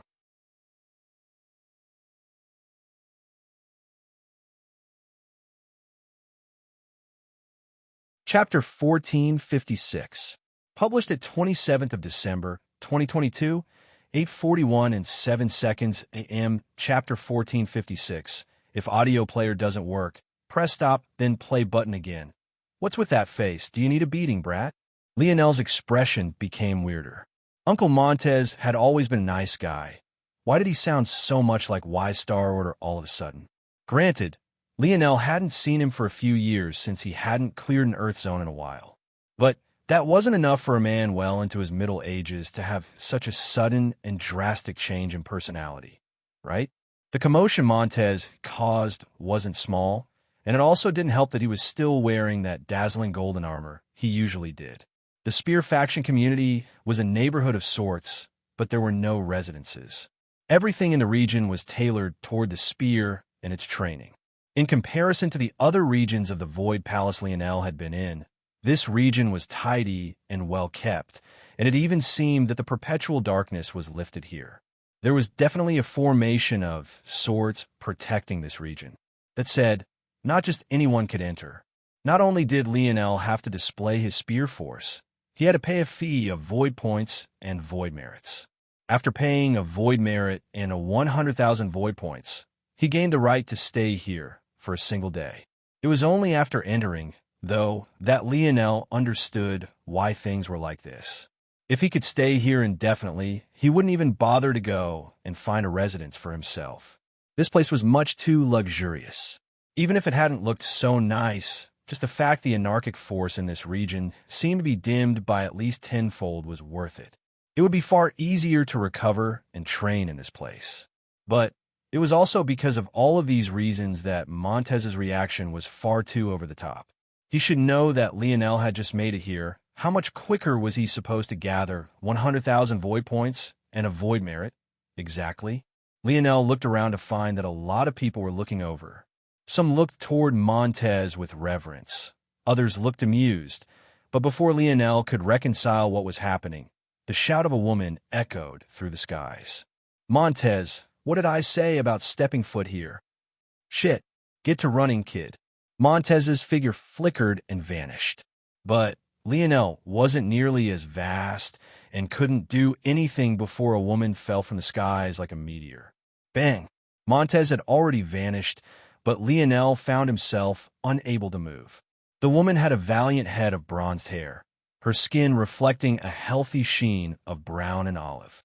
However, the oddest thing was that she looked to have covered her exposed skin in oil, making several young men in the surroundings gulp. Didn't she know what kind of enticement this brought? The woman wore a short, pleated skirt made of plates of armor. It barely covered a third of the way down her thighs, and when she swayed, the leather-like bottoms she wore were revealed, clinging tightly around the curve of her groin. On top, her chest was bandaged and pressed down firmly.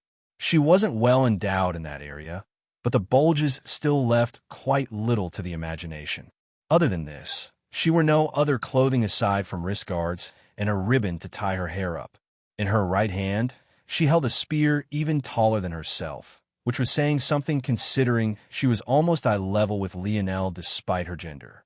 Of course, you would manage to notice all things if your eyes hadn't gotten stuck roaming along her chiseled abs. She managed to make Lionel wonder if he was even considered to be fit, but he then concluded that the oil was definitely a great help to her. The woman snarled, realizing that Montez had escaped before her gaze shifted and landed on Lionel. She looked him up and down, her gaze still as fierce, but seemingly noticing that Aina was sleeping on his back, her expression suddenly softened. Forget it. Go off. He probably has something he wants to share with you. The woman shook her head, turning to leave. Miss, Lionel called out, a hint of confusion still in his eyes. Lionel smiled. I'm a bit confused. Can you tell me about Uncle Montez? Oh, you call him Uncle? He's probably happy about that. Lionel blinked. He had only started calling Montez Uncle because he felt it was more ingratiating. It had also helped him gain some extra benefits from him. Plus, he liked Montez, and it could be said a lot of his current accomplishments were thanks to Montez, whether it was or Little Tolly, not to mention Little Blackstar's copy bloodline. But this woman's words seemed to imply something else. Seeing Lionel's confusion, the woman shook her head, disdain flashing in her eye. Others might choose to keep their nose out of this, but I don't particularly care. I hate seeing things that annoy me. Lionel's lip twitched, but he didn't say anything. This woman was quite fierce. Just an annoying pair of brats. That Velasco fool also ran away before I could shove my spear up his ass. And now, that Montez bastard is breaking the rules by coming here when he was very clearly kicked out of the Void Palace. He's not even meant to be here. A pair of idiot brothers, each more annoying than the last. How they manage to remain practically the same person when they've refused to talk to one another for almost decades now is beyond me. Lionel's brows shot up, his heart skipping a beat. The woman sniffed the air. I can smell the same annoying air on you. You're definitely going to cause trouble, just like them. I'm watching you, brat. I have enough spears for all of you. After saying this, the woman turned and walked away, leaving Lionel in a daze. Montez was really his uncle.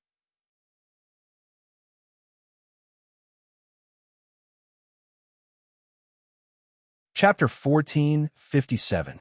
Published at 27th of December, 2022, 8:41 and 7 seconds a.m. Chapter 1457. If audio player doesn't work, press stop, then play button again. Lionel walked toward the direction Montez had gone, his gaze still flickering. If what the woman implied was true, then his dad and Montez seemed to be at odds. In that case, depending on the reason, maybe the reason Montez was acting weird was because his dad had probably done something to make the situation worse recently. Lionel wouldn't be surprised. He heard his dad was the reason the tensions between the spear and sword factions had taken such a huge turn recently, accelerating a lot of the issues the two groups had already been having. Kid, you're quite slow. You're really my uncle? Lionel ignored Montez's words and got right to the point. Montez tilted his head to the side. You're quite slow, kid. You think I just allow any random riffraff to call me uncle? You have no idea the kind of weight words hold, especially when you've reached my level. You can't just casually allow ties to form between people. Lionel blinked. Why was he always getting reprimanded by old people? Couldn't any of them be normal? He really didn't know why he hadn't seen it before. Honestly, if Montez had acted like this before, he would have been the spitting image of Velasco. Both of them were insufferable, but in a special sort of "I'm only doing this for your own good" kind of way. All right, now follow me.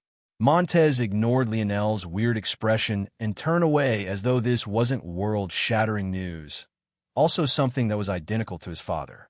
Only Velasco would be so casual with such a large piece of information, as though it was the most obvious thing in the world.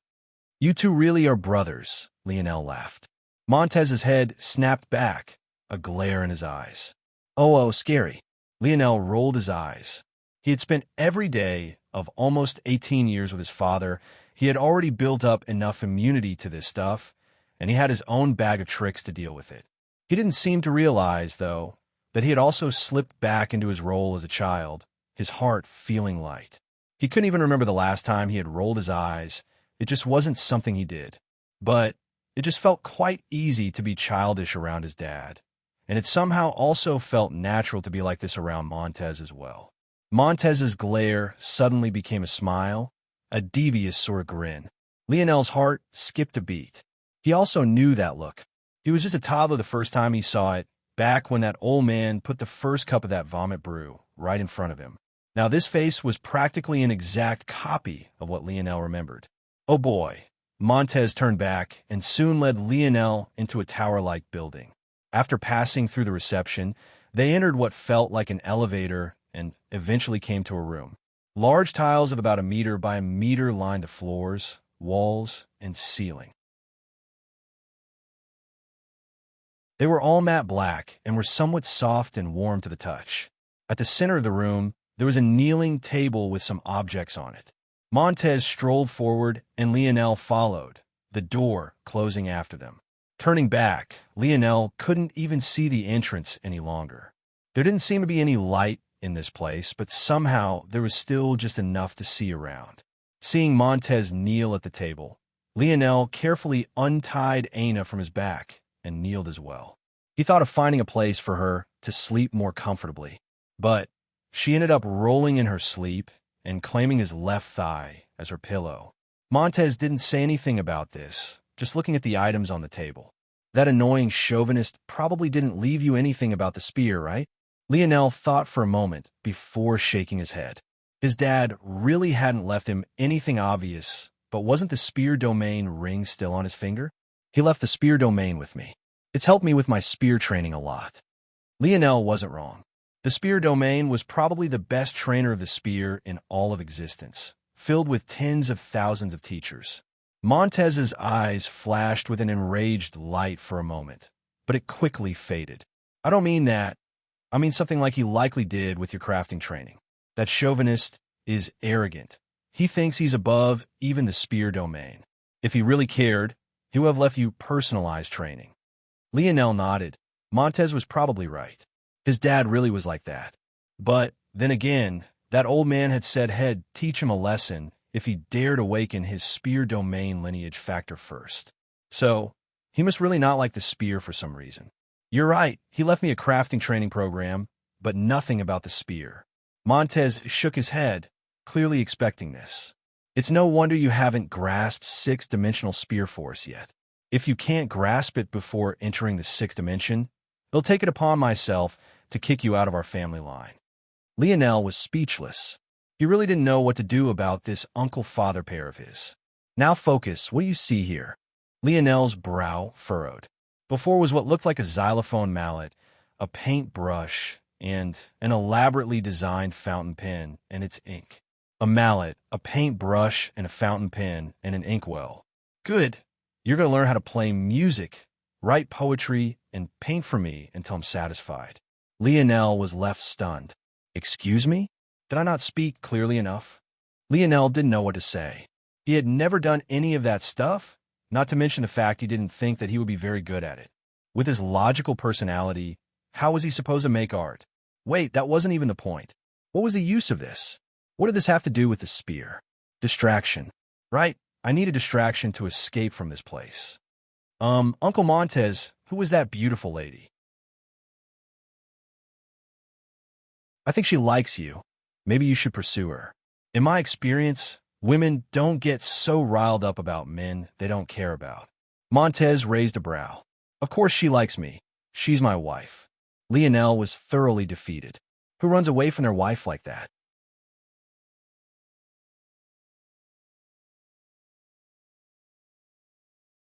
Chapter 1458.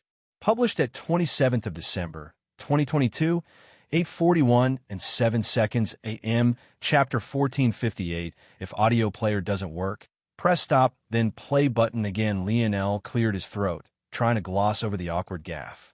It's nice that you're not a bachelor. Having someone by your side in your old age is good. Are you calling me old, brat? Lionel smiled. I heard for Annie that you're not supposed to be in the Void Palace at all. How'd you pull it off? Montez seemed gratified for a moment that Lionel was calling his wife Auntie. But, hearing his question, he snorted. Morales men do as they please, as if they can stop me from visiting my wife and nephew if I want. Your wife doesn't seem to want you to visit, though. Montez seemed to blush for a moment, but he quickly recovered. What do you know? That woman told me not to appear before her again until I decided to put a baby inside her. She's crazy. Lionel sputtered, rolling his lips over each other to stop himself from laughing any harder. He realized that finding his uncle's weakness was the same as finding his father's weakness. Velasco was lucky that Lionel hadn't known his mother for most of his life, but now that he did, he wouldn't let that old man off next time he saw him. Then just put a baby in her. Don't tell me you're impotent, UNC. Montez's expression darkened. Who's impotent? My vitality could run circles around yours. You're lucky I'm a married man, or else I'd take you to the closest brothel and bury you. Lionel laughed, so hard his vision blurred. The role models in his family seemed to really be top-notch. It was no wonder their wives had such a tight leash on him. Luckily, he was a much better man and hadn't stumbled into these degenerate ways. Montez shook his head. You did a good job distracting me, but you're not getting out of this one. Montez snapped his fingers, and Lionel's teleportation attempt shattered, leaving his face sunken. How'd you find out? Lionel practically pouted. You think that you hide anything from me within my absolute domain? You'd better forget about running away. You're going to sit here until I'm satisfied, and you're going to continue coming here as well, or else I want mine spanking you in front of your little girlfriend. Lionel sighed and shook his head. What's the point of all of this? If you're really capable, go and take your rage out on that old man. Why are you torturing me? Snap! Lionel winced, rubbing his forehead. Montez had moved faster than he could track, flicking his forehead so hard he was almost certain that a lump would form if not for his starry-tailed fox lineage factor. Oh, that's not a bad bloodline. Surprising for that trash family. I bet it still hurts, though. There's more where that came from, too, if you keep wagging your tongue. Lionel rubbed his forehead, realizing that he wasn't going to get out of this. How annoying. He didn't have a single artistic bone in his body. How was he supposed to do this, exactly? And how is this going to be helpful? Painting and calligraphy wouldn't be hard. Lionel was fairly certain that he could copy perfectly. However, he had a feeling that his uncle wanted him to do much more than just copy. You've almost reached full mastery of your... Wait, I don't want to hear about future and current spear forces. I want to comprehend them all on my own. Hearing this, Montez's expression flickered, his brow furrowing before loosening. Then, he laughed, his booming voice almost shattering the protective sheen around Aina and nearly making Lionel's ears bleed. Fine.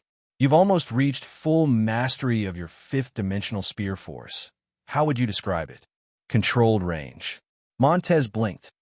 I've never heard it summed up in 2 words before, but this is probably the most correct explanation I've ever heard at the same time.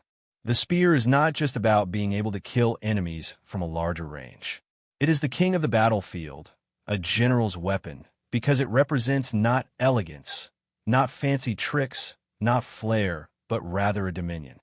Within the range of a spear, nothing should be able to enter without dying, and nothing should be able to get close without your permission.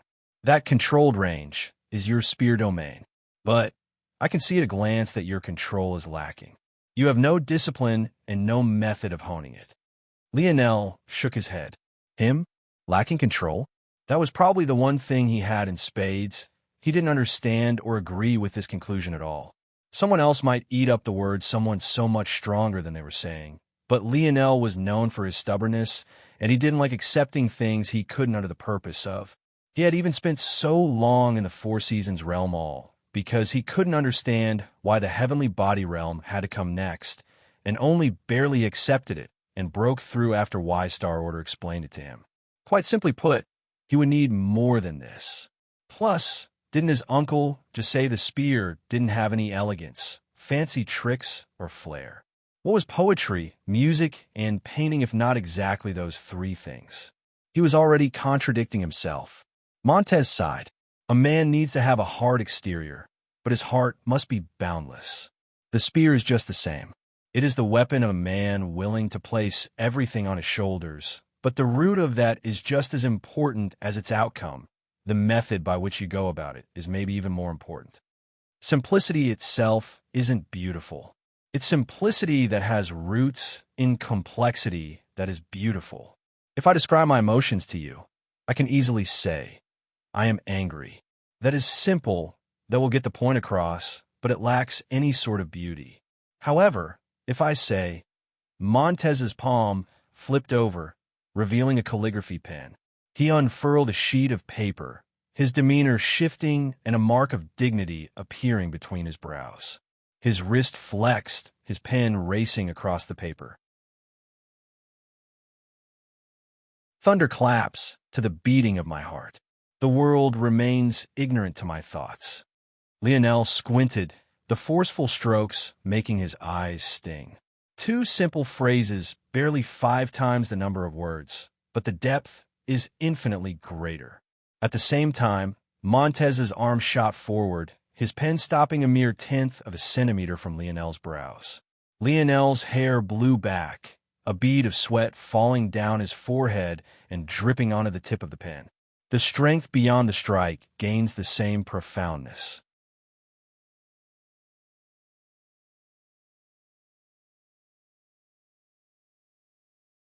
Chapter 1459. Published at 27th of December, 2022, 8:41 and 7 seconds a.m. Chapter 1459. If audio player doesn't work, press stop then play button again in a few moments. Lionel could think of quite a few interpretations of his uncle's words, the most important and profound of which was the dichotomy between the presence of a clap of thunder compared to the irony of the world's ignorance. The clap of thunder was supposedly the subject's beating heart, and everyone could so clearly hear it, and yet they had no idea just what that represented. Whatever hidden rage and fury that caused the skies to quake was still bottled away, hidden in the tip of the very pen before him. It was a powerful imagery, and it made Lionel somewhat understand what his uncle was trying to say. The spear was a steady and controlled weapon, but that didn't mean that the intent behind it had to be. In fact, if the intent behind it was too shallow, then it also made the spear weak. It was just like what his uncle had said about being a man. It was good if a man was willing to take on burdens and weigh down his shoulders. But if he didn't have a good reason for doing so, if his resolve was weak and lacking, then his back would easily break. Montez wanted Lionel's spear to be steady, swallowing up all its elegance and flair and exploding it forth in a single strike. The calligraphy pen teaches the weight of words, but not just that. It teaches you how to embody the meaning and feel of those words into strokes. They're not just words, they're strikes of your spear. Montez unfurled another sheet of paper. They can be forceful. They can be subtle. They can be swift. They can be gentle. With every emphasized word, he wrote another, his strokes changing like the wind. Lionel's eyes glazed over. He could almost see the pen as a spear in the stance of his uncle, his style morphing on a whim and without the slightest pause. The variations made what Lionel had learned from the primitive woman seem like a joke. He couldn't change like this. He lacked the proper sort of intent. These 4 words are the ones you will start with. Until you can replicate the intent to my liking, I won't let you continue to do other things, at least not related to this. What happened to poetry? Lionel asked. Poetry? You can't even understand the intent behind single words. How can you string them together? Words? Lionel's gaze flashed. He suddenly thought back to his battle with Miguel. That cousin of his had the habit of speaking out single words before he attacked. Could it be? After hesitating, Lionel decided to ask. He had originally thought that was Miguel's ability index or something related to it, but then Miguel exposed his devour-type ability index, so Lionel never got the answer he wanted. And after that, so many things happened that he had forgotten to ask. Ah, I see. This Miguel is interesting. Montez scratched his chin, smiling. He suddenly wanted to learn a bit more about this Miguel. The truth of the matter is that this method of training the spear was self-created by your grandfather. I refined it somewhat after I matured, and your father always ignored it, insisting on doing things his own way.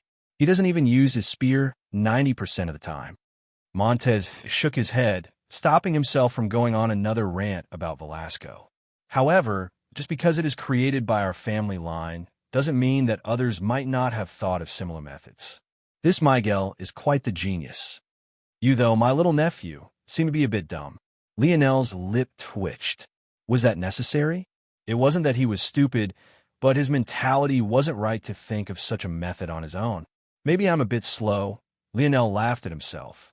With how important artistic conception is to strength in this world, I should have guessed that there was such a method. But if it was me, I wouldn't choose poetry, painting, or music. I would choose to use force arts. In Lionel's opinion, the beauty of a force art was far beyond poetry, painting, or music. But the difficulty in creating an artistic conception through force arts was several times more difficult. Force arts were the foundation of life and being. If Lionel wanted to give it life, it would quite literally be like creating life. Lionel picked up the calligraphy pen, ready to start, but his uncle's palm stopped him. Hold on now. If I don't give you other tasks, you'll probably end up slamming your head against a wall trying to get this right. The only way for you to stay sane is by switching between tasks. Creativity isn't like any other training you've ever done. The drain is far heavier than a monotonous task. It's even more important, then, that you know how to switch when you've reached your limit. The next thing I will show you is the power of rhythm and music. Montez's palm flipped over to reveal another mallet, but this one had a golden ball on the end of it that radiated with mysterious ruins. Montez clasped his palms together, his demeanor shifting once again. At that moment, a flood of earth force surged. Montez opened up his clasped palms, radiant earth force taking root in the air and suddenly forming illusory keys, they shimmering with a resplendent silvery bronze.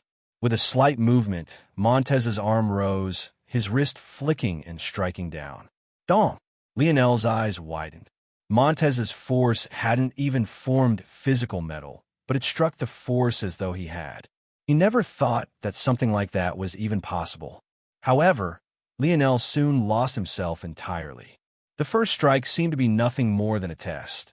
It echoed through the room and fused with the walls, making Lionel feel as though his whole ribcage was vibrating. But the following strikes were much more peaceful. Lionel found himself breathing to the rhythm of the music. And then he felt like he couldn't even hear the music at all, but rather than he had been transported to an entirely new world. One where a man stood alone in the face of an army with nothing more than a single spear to his side. His hair fluttered, his eyes losing focus.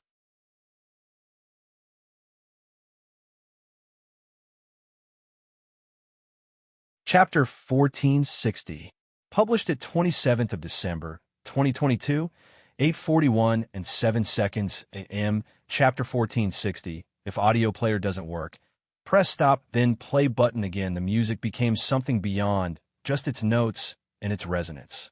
It painted the atmosphere itself, deciding the rhythm of Lionel's heart and plucking the strings of his emotion. It was almost like nothing else mattered but the sounds he was hearing. Even what was truly before his eyes no longer mattered. When the music stopped, Lionel sat in silence for a long while, unmoving. His blood boiled, rushing through his veins like flood dragons. The beating of his heart thrummed like the roar of beasts. It took him several moments to calm and realize that the music he had just heard sounded nothing like a xylophone. It felt like an entire orchestra was roaring at him. Strings, brass, wind, and wood instruments. It was far fuller than a single instrument could possibly hope to replicate. He couldn't understand how such a thing had been replicated. When he snapped out of his daze, his brows furrowed as he tried to understand. Are you confused? Yes, Lionel replied without hesitation. In return, he gained a mallet to the forehead. Only when he started rubbing his forehead again did Montez begin to explain. When you create your own instrument, you can make it sound like whatever you want it to sound like. If I want it to sound like a xylophone, I simply strike. Dong! Montez struck simply, allowing the metal on mallet sound to resound. If I want it to sound like a piano, I just have to change its form. The thick bar of illusory silver bronze earth force thinned out, becoming as thin as a string. When Montez struck down, it sounded no different from the hammer of a piano landing, almost as though Montez had pressed a key rather than striking with a mallet. If I wanted to sound like a flute, I simply don't strike at all. The string changed form again, becoming thicker. But this time, when Montez swung down, his mallet hit nothing but air. The rush of wind resonated with the hovering illusory earth force, causing it to vibrate and release a soothing whistle. The malleability of force is only as limited as your imagination. If I want you to hear 100 different instruments with nothing more than a single strike, it wouldn't be difficult for me. Then I'm guessing the mallet isn't necessary either? No, it isn't necessary. Much like your pen, it is nothing more than a guide. When you are in your strongest battle form, bringing out a pen or a mallet isn't possible. Though, I guess if you want to play around a bit, it wouldn't be impossible to deal with enemies like this. That said, you'd have to have strong enough attainments, or else you would just end up embarrassing yourself. Montez chuckled to himself, as though he could already imagine Lionel failing. The sight of his nephew trying to strike the air with a mallet, only to be cut in half by a sword, seemed quite amusing to him. Toward this, Lionel could only shake his head. His uncle really was too much like his dad. If he wanted love, it seemed he could only rely on his mother and grandmother. Montez's palm flipped over, his mallet vanished, and a paintbrush appeared after he finished laughing.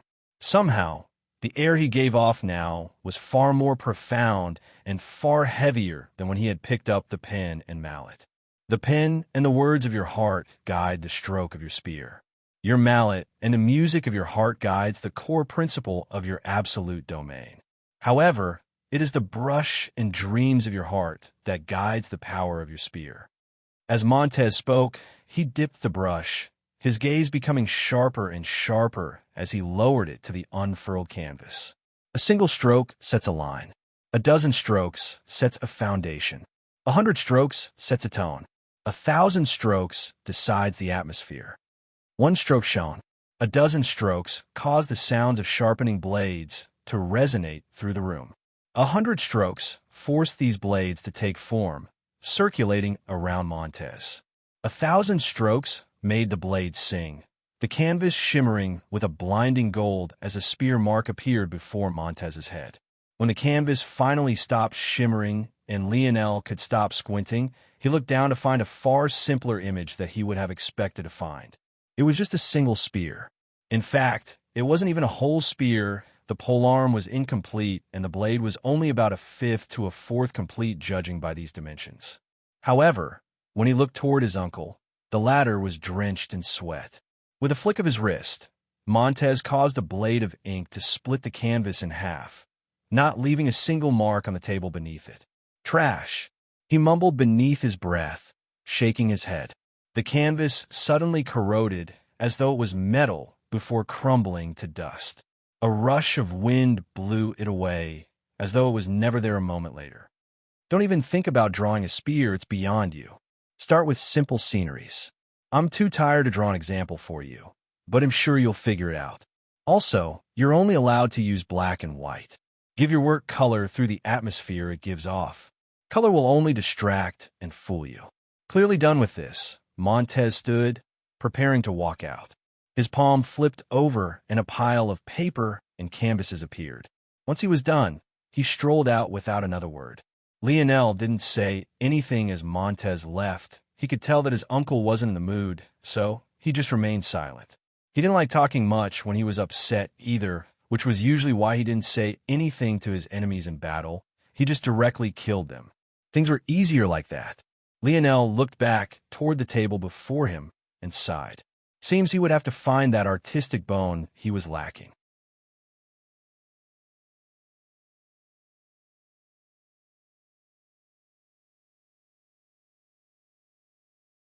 Chapter 1461. Published at 27th of December, 2022, 8:41 and 8 seconds a.m. Chapter 1461. If audio player doesn't work, press stop, then play button again. Lionel was tempted to start with the most complicated, but in the end, he chose to pick up the calligraphy pen. It had an odd extra joint to it that made the nib off angle to the rest of the pen. If Lionel recalled correctly, they called this an oblique calligraphy pen. It was supposed to make it easier to match the aesthetic necessary for calligraphy. Forceful, subtle, swift, gentle. The words flashed in Lionel's mind. Since he already decided to start with the easiest of the three, he also chose the easiest approach and just copied everything his uncle had done. However, Lionel was only a single stroke in before he realized that he already lacked the same flair. Interesting. Everything was the exact same. Lionel was certain of it. Everything from the angle of his arm and wrist, even down to the speed at every point of attack. It was all exactly the same. Lionel smiled. This confirmed one thing. This was definitely not a useless exercise. There was something else that he was missing, likely a comprehension of sorts. This was a good thing, because it was clear that the old man planned on locking him in here until he made some progress. If he was stuck here doing something useless, Lionel would rather ram his head against a wall. The fury he felt before getting here had somewhat faded after meeting his Uncle Montez again. But if he couldn't make any progress, he knew it would come back. By then, he would probably be far more serious about finding a way out of here. All right then, since this is a worthwhile endeavor, what am I missing? Lionel's gaze flickered. His uncle had been outside the range of his starry spirit domain, so unfortunately Lionel couldn't rely on that. Truthfully, that was an oversight on his part. But if he was honest, he would have probably hurt himself had he tried to take that approach. If not in calligraphy or music, his uncle's attempt at painting a spear would have definitely destroyed his mind. Then is this a different sort of application of King's Might? Lionel had been practicing the technique his mother had left behind for a while. But its effectiveness had somewhat diminished, mostly because he didn't put as much effort into it as he should have. It had to be remembered that Lionel's original plan to give his King's Might form was to use his innate node as a foundation, and that succeeded. But since then, he had yet to upgrade it. This was mostly due to the fact that Lionel had too many different things to improve in. He was constantly being pulled in all sorts of directions, and it was hard to remember them all, let alone improve in them all. Back when Lionel first manifested his king's mind in the form of a miniature humanoid, he hadn't even comprehended a single destruction rune yet. But now he had comprehended 729 destruction runes, thanks to whatever had happened when he was stuck in his dream world. From what he understood, there were 9 basic runes. These formed the foundation of the third dimension. To form complete fourth-dimensional comprehension, you had to fuse 9 basic runes 9 times, forming 9 large runes. This meant that to master the fourth dimension, you needed to comprehend 81 destruction runes. Finally, you had to repeat the process all over again for the fifth dimension, this time forming 9 large runes and fusing them together 9 times, for a total of 729 runes. So, if Lionel wanted to master the sixth dimension and pull sixth-dimensional Scarlet Star Force from the atmosphere with no impact to his body, he would need to comprehend 6,561 runes, and so on. One might wonder, since Lionel had mastered 729 runes, why it was that he still couldn't use his larger innate node. The main issue stemmed from the fact it had grown far too large. While it was indeed in the fifth dimension, it had a complete set of runes, sitting at almost 5 million total runes combined into one behemoth. This meant that while Lionel's innate node was in the fifth dimension, it had access to the full rune set of a ninth-dimensional innate node, making it far more powerful than a usual fifth-dimensional innate node. This was the price Lionel paid for having an innate node that had outgrown him. That said, because his second innate node had been placed in his left kidney, he now had an innate node that had outgrown him and another that had actually lagged behind him. It would only take a small effort to unseal this second innate node to the fifth dimension. The only reason Lionel hadn't was because he had yet to be in a situation where he needed and, well, would you casually mess with a seal that just magically appeared in your body without a good reason? Lionel still had too many questions about what was going on. And, as he tended to do, he dragged his feet when he couldn't immediately understand something, situations that were, truthfully, quite rare for him. Let me hold off on upgrading my for now. I have a feeling that if I do, it would actually interfere with my ability to do this instead of helping. If Lionel's kings might skewed in one direction too much, wouldn't it make it difficult for him to grasp the artistic conception of other words? In that case, what did I feel when Uncle Montez's pen connected a paper? Forceful, Lionel hand hovered, his pupils flickering, his gaze sometimes dull and at other times lively. Free, powerful, unworried. No, not unworried. More like understanding the gravity and still not caring. It's a more subtle feeling than that. Lionel's body wafted with his king's might as his demeanor shifted and changed. He only vaguely realized that his Tier 4 controllability index had even given unprecedented power even over his own demeanor. However, when he grasped this, the shift was almost immediate.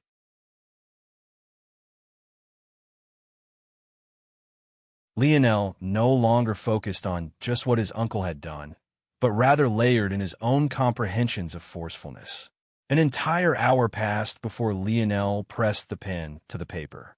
But when he did, the lightest touch shattered the table, a ray of spear force piercing through the ground and threatening to split the tower in two.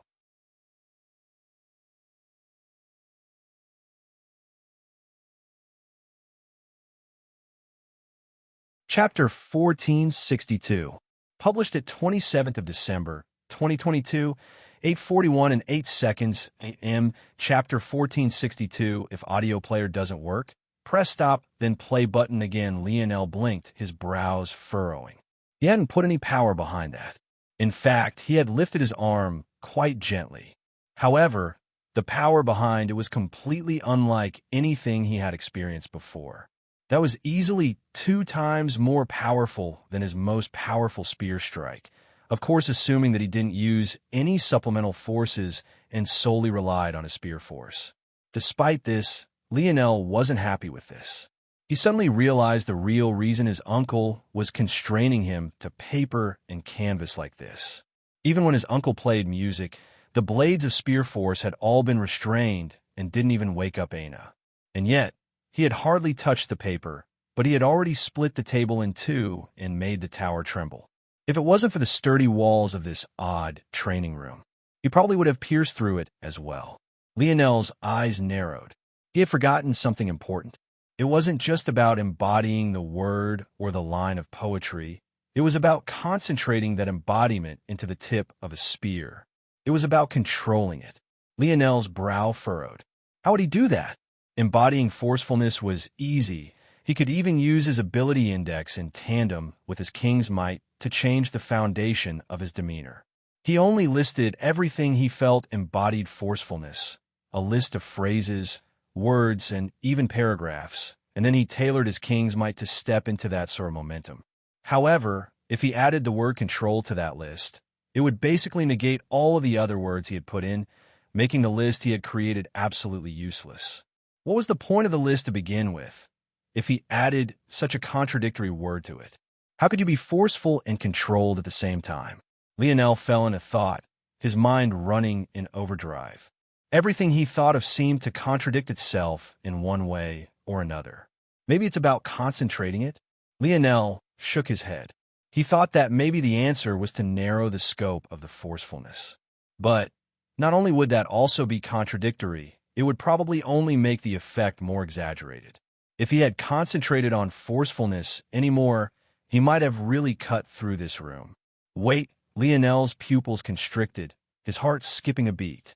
His uncle had said, "The pen and the words of your heart guide the stroke of your spear." When you were talking about the heart, the stroke of a spear, or even a piece of poetry, the cadence and feel didn't remain the same throughout the entire time. Lionel's mind focused on one of the first things he had placed on the list. Unworried. No, not unworried. More like understanding the gravity and still not caring. It's a more subtle feeling than that. Lionel read that line in his mind again and again. Understanding and still not caring. That was the key. It wasn't about being forceful all the time. Control didn't mean the same thing in every context. In the case of forcefulness, a controlled forcefulness wasn't about being restrained in your forcefulness. Rather, it was about understanding and picking the right time to be forceful. Or, it was about grasping the full scope of the situation and directing your forcefulness toward what needed it. When Lionel thought to this point, his gaze began to glow again.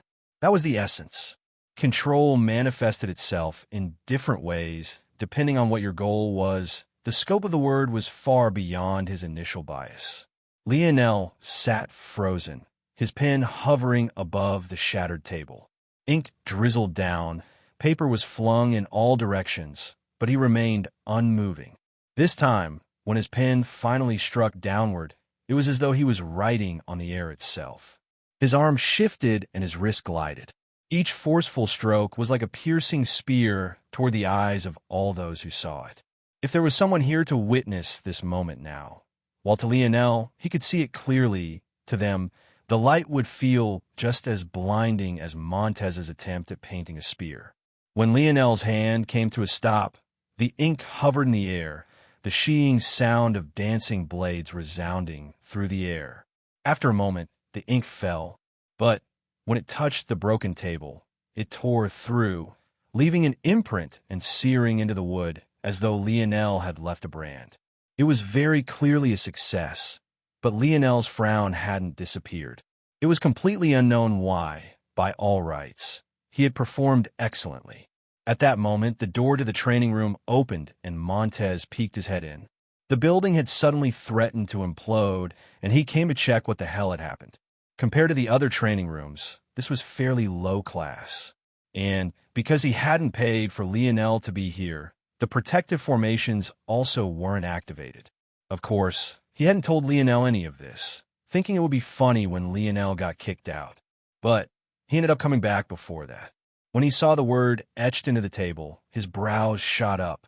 But whatever surprise he had felt was quickly concealed as Lionel turned toward him. Lionel's expression was a bit embarrassed, but Montez didn't hold back in the slightest. "Your handwriting is shit. Are you planning on creating squiggly spear arts?"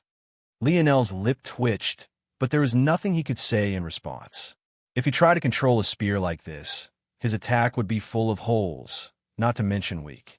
Montez shut the door after tossing another table into the room. On the outside, though, his gaze was flickering. 3 hours. It had been 3 hours. That he was certain of. It seems he has a lineage factor that helps him concentrate his will. His path into the sixth dimension will be a lot easier then. That Fox family. There's too many secrets surrounding that grandfather of his.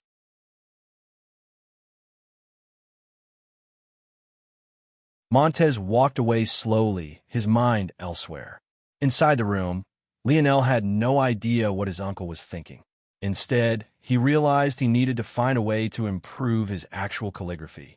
Lionel's handwriting wasn't actually bad. In fact, after gaining his controllability index, it could be said to be near immaculate, even though he practically never used it.